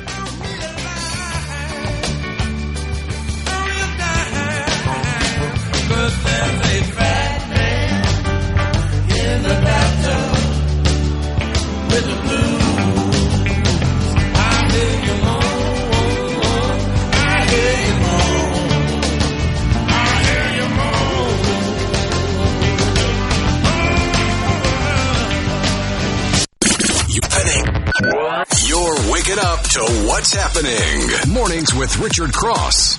Right now on Super Talk, Mississippi. I was lying on the grass of Sunday morning of last week, indulging in my self-defeat. My mind was bugged, all laced and bugged, all twisted, wrong and beat. Uncomfortable on 3 feet deep.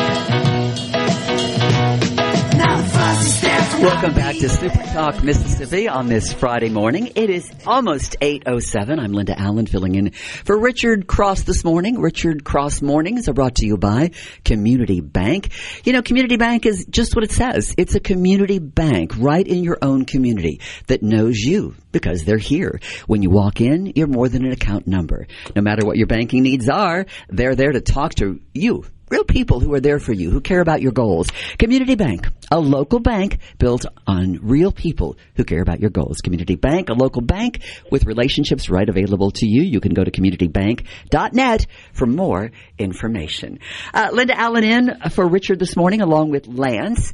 Lance, we were talking about a lot of different things, and, sometimes I feel like, am I getting old and I'm just old and crunchy, or is the world changing in a weird way? You talked about the engineered meat last hour, right?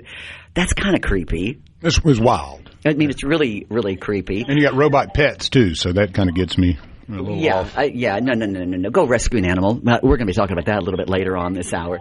I wanted to say something about Kim. Kim had sent a message from Eupora, and she said that they don't eat as much hamburger meat. They eat steak meat, seafood. They've cut back on fruits as well. And they have a garden, vegetables from that they're canning, everything that she can. So I think that's a great idea. A lot of people are canners. And if you have the time to do that, that can be incredibly not time saving, but money saving. You know where the food source is coming from. And it's fresh. I have a black thumb. I don't know about you guys out there. Have you tried to grow tomatoes this year? My tomatoes are wretched. Yeah, well, I've had hundreds of them, but half of them have blossom end right, and the others are kind of small, delicious, but what little is the deal? Small. Is it all the rain we've had? Yeah, it's rain and heat, yeah. Ugh. They're awful. They're just awful. And it's like I grow a tomato plant, and by the time I get done, like every tomato was like $100. There's a lot of water put into that and fertilizers. It is. It's a lot of time and a lot of water.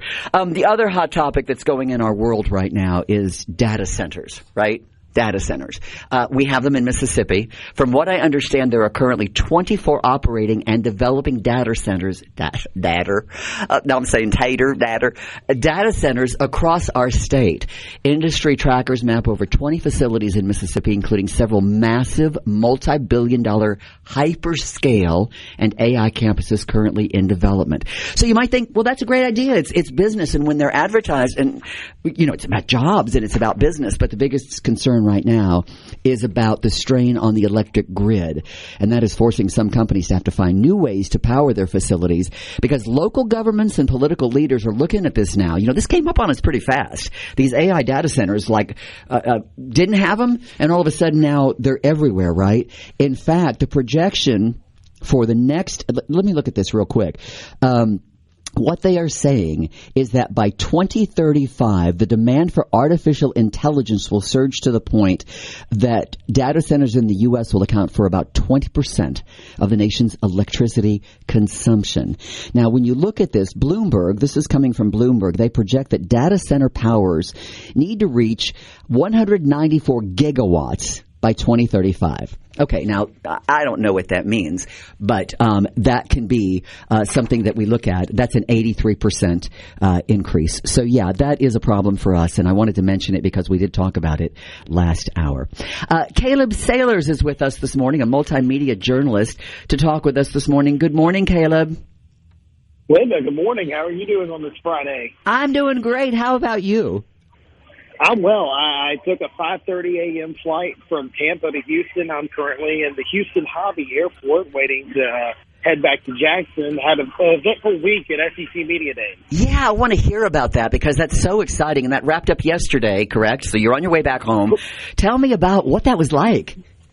So you were talking about how the world is changing, and I don't think there is anything changing more than college football right now. We got to hear about a lot of those changes. Coaches complaining about a lack of a salary cap for teams. These student athletes can get paid now. Coaches complaining about revenue sharing caps or the lack of enforcement on those. The transfer portal, the tampering portal, where tampering has run rampant. And you saw a star kind of come into the making in Pete Golding, the new Ole Miss head coach, who was the defensive coordinator, so there's familiarity with the program, got promoted to head coach when Lane Kiffin left for LSU. Then we got to hear from Mississippi State head coach Jeff Lebby, who I wouldn't necessarily say is on the hot seat yet, but is getting toward the hot seat if he doesn't make notable improvements this year. But he bragged about the roster retention-wise and guys he brought in through the transfer portal, and we really got a good outlook on kind of what we can expect from Ole Miss and Mississippi State this year. Lane Kiffin has been bragging about LSU and how it's going to be a killer team this year. There was a lot of animosity and a lot of hurt when he left our wonderful people in Mississippi. Is that still prevail? Can you feel that, Caleb? Do people still feel kind of animosity toward him because of what happened and him leaving and going to LSU the way he did? So Lane Kiffin is the villain of college football, and he acknowledged that yesterday, and he said now he wants to become the hero like Nick Saban was. I don't think he really understands how Nick Saban was viewed by people that weren't Alabama fans, but I digress. The sentiment with Lane Kiffin yesterday, though, was that he was very, very buttoned up. He filibustered. He didn't take a ton of questions because he just would give long-winded answers to prevent other reporters from getting the chance to ask him a ton of questions, and he's trying to die down the rhetoric, too. And so it seems like this animosity now just exists among Ole Miss and LSU fans. Pete Golding on Wednesday said that he and Lane have no ill will toward each other. A former Ole Miss player, T.J. Daugherty, who now plays for LSU, said he's still cool with the Ole Miss staff and cool with his former teammates at Ole Miss, but he had an opportunity at LSU, and it's all business. There's no there's no ill will toward these other parties, and Lane Kiffin kind of espoused those same sentiments yesterday. So now it's like, to me, it seems like the divorce is finalized. It's over. The Ole Miss has the new bride, and LSU has its hot commodity. It's time for both parties just to move on. Yeah. We've got to look toward the future. We cannot go backward on that. What was the most exciting thing that you're taking away from being there and being around the season? I mean, I can't believe we're getting ready for a season already. It's so close. I mean, less than 50 days. It's crazy to believe that I'll be in Nashville on September 6th watching Ole Miss play Louisville. Well, I think Pete Golding really stole the show this week, and I think other coaches and other media figures that were there kind of saw that. I mean, he went in there and spoke like he had been in Nick Saban's program before. He spoke like he resembled Kirby Smart at Georgia. He was very organized. He talked plainly, succinctly. He also went off script and was himself. It wasn't buttoned up coach speak. He was actually him. He swore multiple times. I'm sure his sports information director and athletics director were probably not super thrilled about that. But Pete was Pete, and that's one of the things that people were wanting to see. Is he going to be, this robotic coach speak kind of guy, or is he really going to continue to be himself and stick true to himself? And he was, and he was kind of the star of the show. And then on the Mississippi State front, Mississippi State fans are really excited about a young quarterback they have named Mario, who's from Noxubee County, Mississippi. And if you look at him, I mean, the kid looks like a Greek god, the way he's built. I mean, he wins the looks contest day in and day out, and he's incredibly talented too. Got a lot of upside, and I think the future is bright and startful with him at the helm. And so I got to catch up with him a good bit yesterday. Talk about where his head is going into this season. He's very confident, but also humble at the same time too. Not an arrogant guy, and he has the good Mississippi manners and values. But I mean, talented as they get, and so I think Ole Miss is in a good spot with Pete Golding. I think the lane train's departed. It's gone. It's over. We can, the Ole Miss people can look forward to the future and not sort of Pete Golding. And then on the Mississippi State front, I mean, they've got one of the brightest futures in a young quarterback, and that's something to be excited about. Caleb, we're going to get ready to go to break. Can you stick around, or are you getting ready to catch a flight right away? I can stick around. Yeah, stick around until we come back from the break. I want to talk to you more about the excitement of the new season and a little bit more about what Mississippi fans can expect. We're talking to Caleb Sailors. We'll be back on Super Talk right after this. We got a few seconds before the break, but hey, Caleb. I was looking at that. I thought we were out of time. You always want to stick that music in on me. Hey, Caleb, Taylor is something else. We've covered this young man for a few years before he got to state. And, I mean, as you said, built like a Greek god. That's kind of an understatement, watching him get in last year and do the things he did. Do you think the passing game is going to be more developed under Taylor this year? I do. My concern is offensive line. Right. Yeah. Gotcha. We're going to talk more with Caleb Sailors. The SEC Media Days in Tampa wrapped up. He's got all the exciting news for us as we continue on Super Talk Mississippi. Is it okay for me to go to break now, Lance? It's all you. Lance gives me permission. I'm Linda Allen filling in for Richard Cross this morning. More when we come back.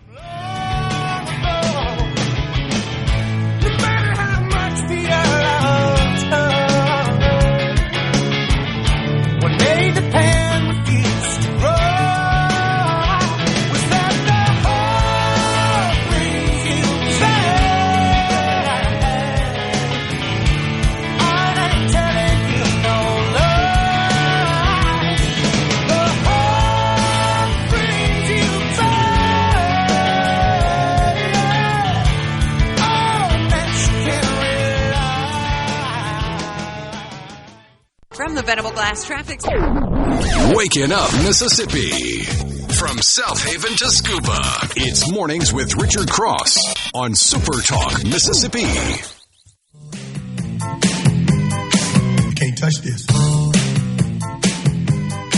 You can't touch this. You can't touch this. My music. Oh, hammer time. I love it. Do you know that hammer pants are back again? They're back, man. Richard pants. Cross is supposed to be getting me a pair of them. Oh, yeah. I've got several pair. Really? They're comfortable. Yeah. They're better than parachute pants to come back. I want the ones with 12 zippers. Got all kind of goodies. Don't wear those to the airport and try to get through TSA, you right? Get those, like the zippers that are made out of nylon or something. Hey, Caleb, work. I have one question for you. I haven't traveled in the air in a while. I've been in an airport probably, a decade. Do Sbarros still exist? And if they do, where are they? They do. Sbarros exist, and I think we're getting one in the metro area. What? I'm going to have to start. You and I are going to have to start going to lunch over at the airport. Yeah. No. Come on. No. So what have you seen in the airport that you just can't resist, Caleb? I know our listeners want to know. You've been on the road for about a week now. Like, what have you uncovered out there while you've been kicking cans down the road, brother? I mean, I'm an iced coffee fiend, so any place that has a good cup of Joe, I'm going to go to it. I gravitate toward it. Iced coffee, man. That's high dollar stuff, brother. I loved iced coffee. That's probably my favorite, especially in the summertime, right, Caleb? I'll drink coffee any type of way. I mean, I'll drink any cup of coffee, but I love a good iced coffee, and so I've been on the hunt for some good iced coffee this morning. I stumbled on Dunkin' today. Okay. That was where my iced coffee came from this morning. Oh, Dunkin'. Who had the most designer coffee out of all the coaches that you watched? Did anybody bring, like the old Nick Saban put the Coca-Cola bottle up there? Did anybody come up with like some designer coffees or anything that you noticed? Who was the most pretentious out of the group? Oh, the pretentious. Yeah, I love that. Who are these people? Oh, we're talking shade this morning, aren't we? I'll tell you what. I don't think I wouldn't say pretentious per se, but Gene Chizik, former Auburn coach, is dressed pretty snazzy this week. Nice. NIL deal showed up, huh? Yeah. See, we ladies should have been down there. So we've got a guy that looks like a Roman god that's going to be playing. What did you call him? You didn't call him an Adonis. Greek god. A Greek god. And then now we have some coaches that are dressing snazzified. Well, he got paid a lot, so he can afford it. But, we have Gentile outfits our guys. I mean, that's where all these beautiful shirts that we have with the logo on it. Oh. Caleb will be wearing one, and you'll see Borky and all the guys. So if you're looking for some good apparel, Gentile's a great way to go. So I have to ask, Caleb, the typical standard uniform for an Ole Miss guy is a blue shirt, an Oxford shirt, right? Pair of khakis, some shoes. When you become a coach at Ole Miss or State, is that uniform does that have to come with that? Do they have to wear the same thing that we see our boys in? I think the requirement at Ole Miss now, I think Lane Kiffin set the standard for this, and Pete Golding has picked up, is the visor. So I think the visor is part of the repertoire. The visor. You have to wear it. I mean, on game day, you have to wear the visor. And, of course, the polo and the khakis. If you're not in a polo and khakis in Oxford, then you just stick out like a sore thumb. So, and that's whether you're 20 or 80, right, Caleb? That's whether you're 20 years old or 80 years old. You can tell, right? It is an ageless, indiscriminate and ageless apparel item. It's the polo and the khakis. Yeah. So we've talked about the coffee, the iced coffee. No great displays from any of the coaches. For you personally, I mean, this is so much fun to be around, and the energy. I can't imagine what the energy was like there. There is nothing like the SEC. No, there's not. And Linda, one of the privileges I had throughout this week was getting to talk to the players. Of course, this is all about the fans, and so I was doing my best to get fans excited about the players for their respective teams, right? Like asking Ole Miss quarterback Trinidad Chambliss a myriad of questions, one of which was he came from a Division II school and was kind of thrust to the scene last year. No one expected him to be a prominent quarterback in the SEC, and then suddenly he's one of the best quarterbacks in the country. Well, at some point last year, he said, hey, I'm still the same guy that I was when I got here from Division II school. And so I asked him that on Wednesday. I said, hey, Trinidad, I know you told us this when you were kind of elevating and ascending last year that you were the same guy. Does that sentiment still apply today? And how have you seen yourself grow? And he's like, man, I'm still the same guy. I stick to my roots, stick to my family. He even said one of the reasons he stuck with Ole Miss instead of going to LSU or entertaining another offer in the transfer portal or even going to the NFL draft was that he's big on relationships and he doesn't like to burn bridges, and he wanted to cement his legacy at Ole Miss, which, Ole Miss people were thrilled to hear that this kid actually loves Oxford, wants to be there, and wanted to have his legacy there. I mean, even talking to the Mississippi State players, two of them that Jeff Levy brought with him are from Mississippi, and so they talked about the importance of representing Mississippi. They're displaying their talents on the field, sends a message to young kids in Mississippi that, hey, you can do this as well. I mean, Kelly Jones is a guy that Mississippi State brought. He's a defensive back.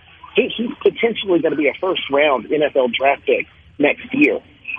He's from Clarksville. He's from the Delta. I mean, that is an incredible story for young kids in Mississippi to look up and see, hey, this guy, I can do this. This guy is from my hometown. This guy's from my home state. And he played for an in-state school, too. He didn't go to Alabama. He didn't go to Florida. He played at Mississippi State. I can do that, too. And he's going to be in the NFL. This is cool. We can do this as well. And so it was really neat to give fans a perspective of these young men and who they are as people, not just who they are as players. I think that's so interesting. And, that's what I love about the SEC is that it is so compact. And even though we're all interfighting, trying to get to the top, there's still a level of respect for the legacy of the SEC. And when I moved to Alabama many, many years ago when I was very, very young, I didn't know who Bear Bryant was. And then I learned very quickly. And I think that these legacies that we create and these athletes that we create, especially now with Nil, I'm so mixed on this, Caleb. I still struggle struggle with it because I don't think it's fair that some of these universities make so much and the kids are struggling. But on the other hand, as a fan, I really feel like it is going to change everything, right? Allegiance to universities, and for students that go to a school because they love the programs that are there, and then all of a sudden, there's this constant turnover. Is that going to settle, do you think, when we get used to it, or is it always going to be a bug in our butt, so to speak? I hate to say that, but that's kind of what it is, right?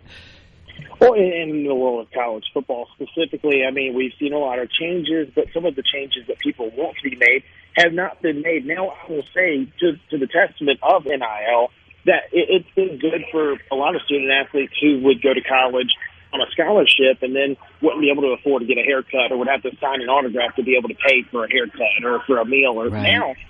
Now these guys are living in the country club in their respective hometowns. I mean, Pete Golding talked about that at one point, saying, yeah, these guys are getting these contracts, and now they're moving into my dadgum neighborhood. He used more colorful language than that. But, it's one of the cooler things we've seen. But now the topic is, all right, when is enough enough? All right, when are we going to enforce caps on how much teams can spend? Is it just college football just going to be the highest bidder gets to win the national championship every year?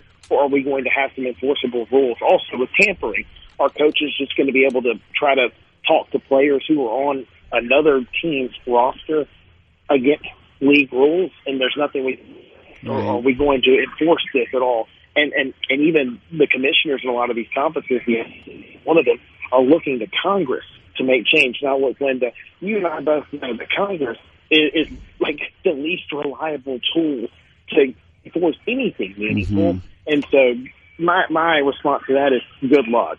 Do you feel like it's a work in progress, that we're going to constantly manipulate this until we get it to where people are somewhat happy with it on both sides? I don't think we're ever going to get to a point where everybody's completely happy with the state of college football, because any change that's made, there's going to be loopholes. I mean, everything that the progress that we've made up to this point has just been riddled with loopholes that get exploited. Yeah. All right. Caleb Sailors, thank you. Safe travels. Where are you heading to next? Jackson. You're coming home, baby. All right. I don't think Sbarro's open yet at the airport. But I want him to bring me one of those magazines out of if they still have them in the back of the chair. They don't. They don't have. Oh man, I wanted Sky Miles or something. And because I fly a lot, some planes don't even have the TV monitors anymore. You have to take your phone or laptop. So I can't get a free Sky Miles. Yeah, well, yeah. You know the Sky Mall thing? Yeah, I've got that. Yeah, okay. You can come fly with me for free. All right, yeah, you want to go with me? Yeah, I haven't flown in so long. Let's go have a salad down in Florida. Hey, yeah, Caleb, stay away from the salads, brother. Yeah, Caleb, no salads. Stick with the coffee. Coffee is safe, right? Coffee and Sbarro. That's what we're going to do today. Yeah, good for you. All right, listen, safe travels back home. Thank you so much for joining us this morning. Thank you all so much. Thank you, Linda. Thanks, Caleb. Lance, you were talking about the food at the airport and Sbarro and stuff. You know what I saw at the Atlanta airport a little while back? They now have vending machines that put out pizza from the California, what is it? Pizza Kitchen. Pizza Kitchen. Is that the one? And they also have macaroni and cheese that you can get out of a vending machine. Yeah. I'm not quite sure about that, but if somebody wants to try and give me a report, I'm very not sure about that. If you see the places, like they have in Japan, I love going and researching Japan, the streets of at times, because they have like vending machines with sushi, and they literally change them out every hour. Noodle houses. Yeah. And if you go, they're not in English, so you have to point at pictures and push buttons, and you pay outside, and then you go inside this little tiny room and get your food. So, yeah, we're so spoiled in America. Our food. Look, soccer showed the world what we're really like, right? Waffle House. Baby. Waffle House, yeah. It's 8:31 on Super Talk Mississippi. I'm Linda Allen filling in for Richard Cross. We'll be right back.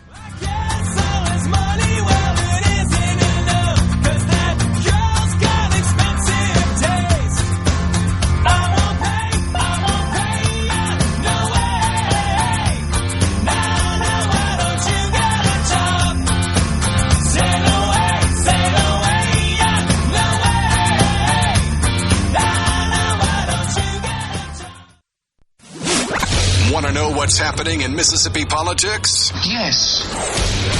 You're in the right place. Mornings with Richard Cross on Super Talk Mississippi. On with the week on. I guess I must be having fun.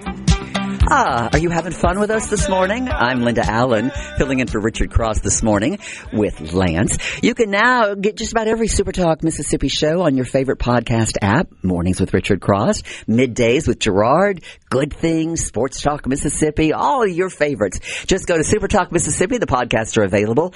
Just search SuperTalk anywhere you listen to your favorite podcasts. So we were talking about food earlier today and that crisis that we're dealing with.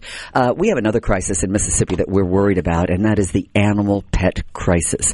If you're an animal lover like I am, it is heartbreaking to see what is happening in the capital. I don't know if you realize this, but we are the only state capital in the country, from what I understand, that doesn't have an effective, working animal control system.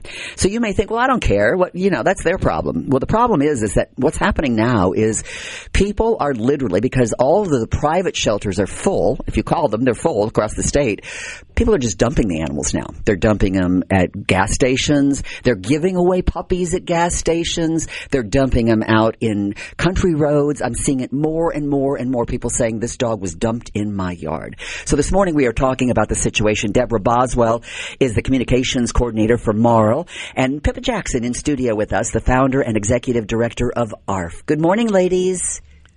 Good morning.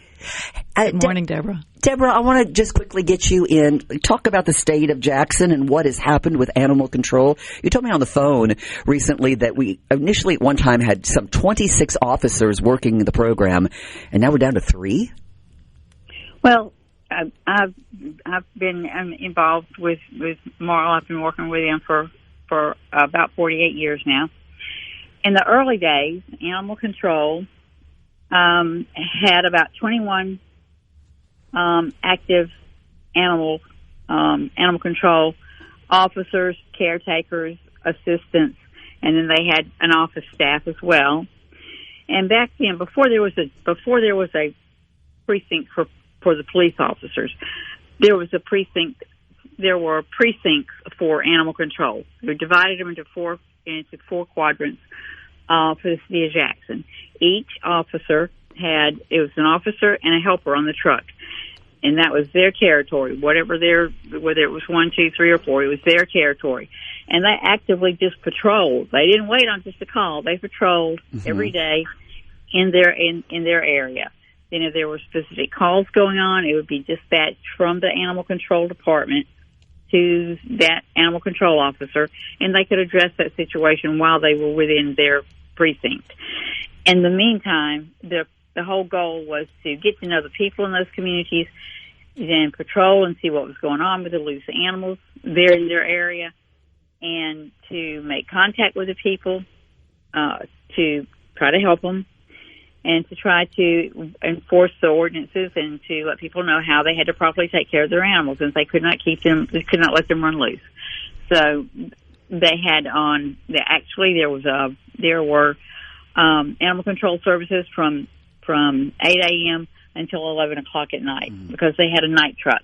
Is it all budget cuts? Why have we gone down to practically nothing happening with the city of Jackson and controlling the animal population? Apathy, and I guess money, maybe for the city. I don't know.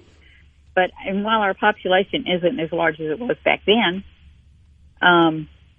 it's still hard to believe that we have no animal control basically at all. Yeah, basically, and then and the budget is still the same. The budget back then, because they had all those employees, they had three guys in the shelter taking care of the animals. There would be 2 ladies in the front office doing the calls, and then there was the superintendent and assistant superintendent. What was the budget then, and what is it now?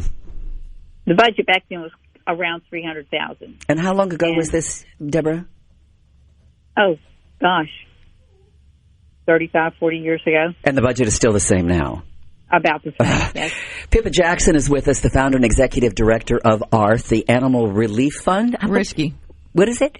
Animal Rescue Fund. Rescue. How did I not know that? Pippa, I'm in the animal world. I get messages all the time. I have a house full of animals that didn't have a place to go. And it is really sad. Debra mentioned the apathy that takes place. For those that aren't animal lovers, why should they care about the animal population and the fact that it's now pretty much out of control in the state of Mississippi? Well, a good community is a community that takes care of their animals, and people don't want stray animals wandering through their yard, and some people are scared of animals, and so the ones that don't want the animals in the yard still would rather have an animal control in a city that takes care of the animals. And the overpopulation is a problem. Animals reproducing like crazy because the prices of spaying and neuter has gone up tremendously while the income levels have not gone up. Is it education about spay and neuter, or is it about money for people that don't do that? Both. Both. I mean, if you're looking to keep your lights on and feed your children or get your animals spayed or neutered, and the cost of a spay or neuter is $500, you're going to keep your lights on. The prices have gone up tremendously while the income level in Mississippi has not gone up. And so there's that part. Then there's the part that people won't look at an animal and think that it's a money-making opportunity for them, and think that, well, if they can get their animal to make some babies, they can go sell them on the street corner, which is illegal, by the way. And so some people look at them as money makers, and then there are the bad seeds out there that are doing bad things with the animals, like dog fighting. Dog fighting. Yeah. And so all of those things combined, you've got a perfect storm for having a tremendous number of animals out on the street. I know that, we actually transport animals in trucks and planes to the north. So is that because they don't have the problem that we have? Is it just strictly in the South and in certain areas? Or why is that we have to take animals and ship them out to find them homes? Well, it's getting harder to do that as well because they're full up there, because we've been shipping all of our animals up there since the 80s. But they have spay-neuter laws. They have animal control laws. They have, if you own an animal, you have to have it registered with the municipality. A lot of places do, not all. But if your animal is registered and it's not fixed, the registration fee is tremendous. Do we need to do that in the state of Mississippi? Absolutely. Why hasn't it been done yet? Because the people that pass the laws don't want the laws passed. Because they think it's going to morph into farm animals and control of animal husbandry in the farming community. Debra, you've been doing this a long, long time. Why aren't we seeing better change then? I mean, this sounds like this could be an issue that we could resolve a little bit easier and actually bring money in to the city and the state with these licensing fees and things like that. Why hasn't it happened? For a simple word is apathy. Lack of concern, lack of wanting to do the right thing, of being responsible. Like Pippa said, we're so far behind. Years ago, we had, on 2 occasions, we had people come in to speak to the city council, I'm talking a long time ago, 30 years or so ago, about licensing, and tried to present how that would be helpful in the community. I know Jackson Prince tried that as well. And again, no interest by the officials to promote a licensing program. It also helps you get an idea of the population of the animals in your community, and it brings a little bit of income in. And it also helps encourage, like Pippa says, if your animal is spayed or neutered, it's a very nominal fee. If it's not, then you have to pay the piper to have that animal intact. And it just has never seemed to be a very important issue. Well, in the city of Jackson and the coast and the other areas, though, the problem that we're having now, too, is you start getting animals in packs, and then you've got a problem. They're just running wild. Remember what happened to the city zoo years ago? We had animals that the wild pack of dogs got in and killed some of our animals at the zoo. And so if people aren't concerned about this, it is a safety issue. You don't want these animals roaming your streets. They're not vaccinated. We don't have any control of rabies or things like that. And I think it's just a human responsibility. I do get a little frustrated with people who want animals and don't take into consideration how big that animal is going to be, what it's going to cost to take care of that animal. Heartworm is huge in the South. You have to pay for these things, and I don't think – look at the large dogs that end up in our shelters because people get a puppy and it's so cute, but they never think about the animal that they're getting. That's very true. At MARL, we are an open intake shelter. We're the only open intake shelter that I know of, true open intake in the state. And last year we took in over 10,400 animals. 10,400 animals, cats and dogs, and I guess you take in horses and other animals as well that are abused. Oh, don't yeah, you? we do. We had a little hawk come in last week, a young fledgling hawk that we got to a rehabber. So we do a little bit of everything, and these with no animal control, basically in the city, and back in the old days. Mm-hmm. They had education programs in the schools. Yeah. There was an officer that would go into schools and talk to the kids about their pets. We're talking about, I don't mean to cut you off, but we're going to be going to break. We're talking about the animal control situation in the state of Mississippi. We're talking with Debra Boswell, communication coordinator from MARL, and Pippa Jackson in studio with us from ARF. We'll be right back on Super Talk Mississippi. I'm Linda Allen in for Richard Cross this morning. Nice to have you with us.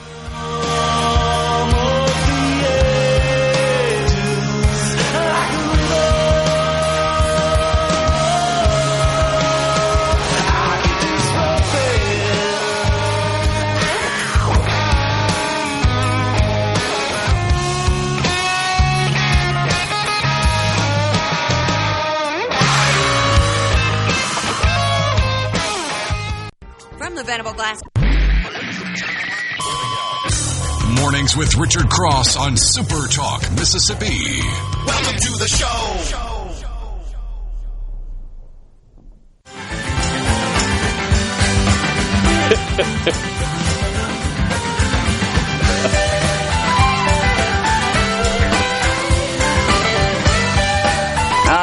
Yeah, one of my favorites, the Allman Brothers. That is such great music. 8:53 on this Friday morning. I'm Linda Allen filling in for Richard Cross this morning with Lance. And our special guest this hour, we are talking about the animal control situation in Mississippi. And from what I am learning and reading, do you realize that we're one of the states that has practically no laws regarding our animals concerning licensing and registration and spay and neuter? And we are a state of don't give me big government. I don't want you telling me what to do.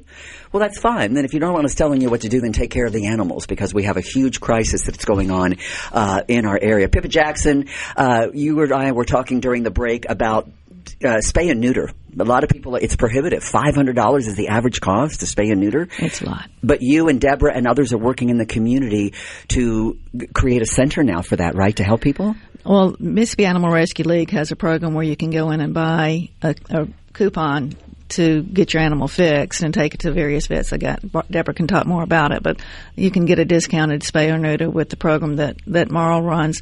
And then ARF is working right now to open a low-cost spay neuter clinic. Currently, we have the Big Fix Clinic down in Richland, and they're doing a marvelous job, but the need is so huge that so many people are calling in wanting to get their animals fixed at low cost that you've got a waiting list. Mm-hmm. And by the time your appointment comes in, your animal may have already gotten knocked up. So they like to play.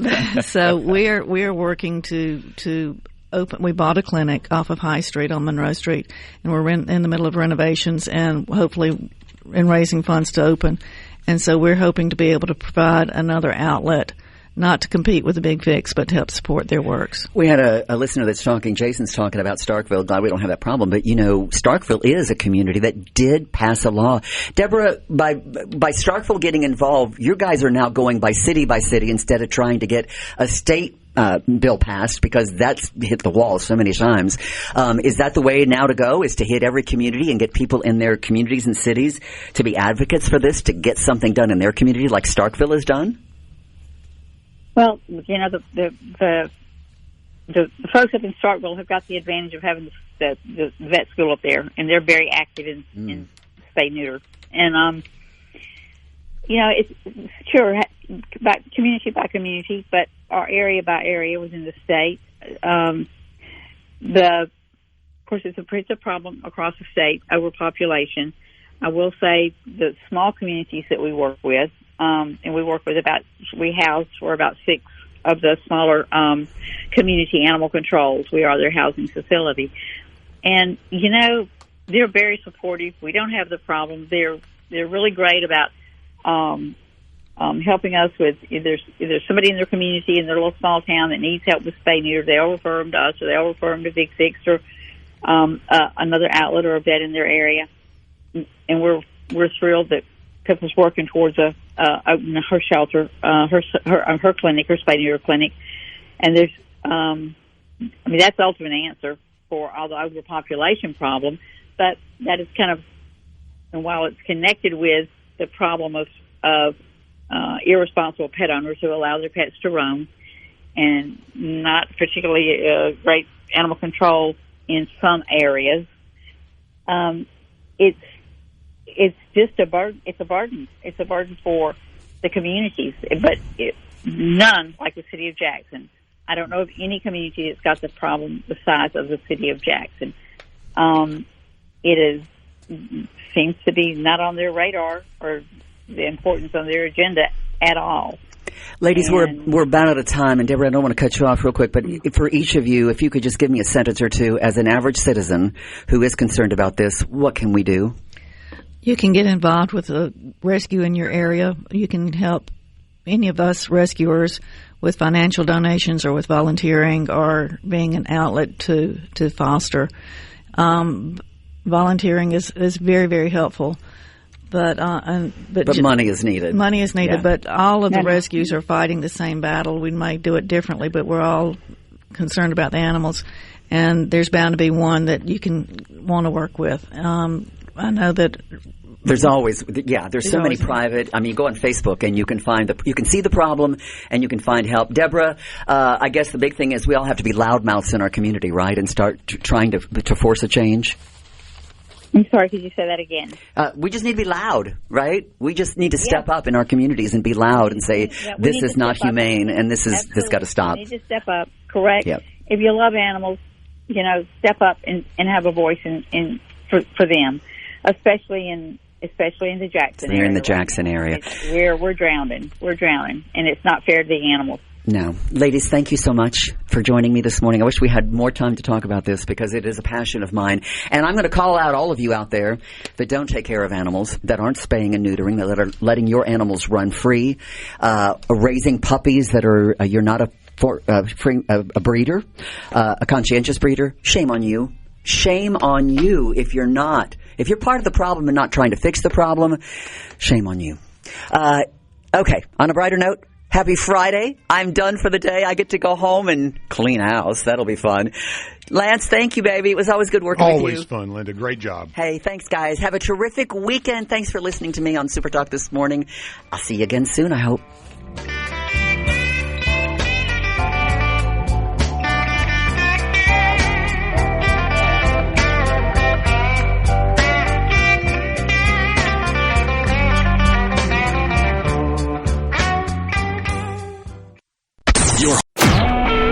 SuperTalk Mississippi Media Production.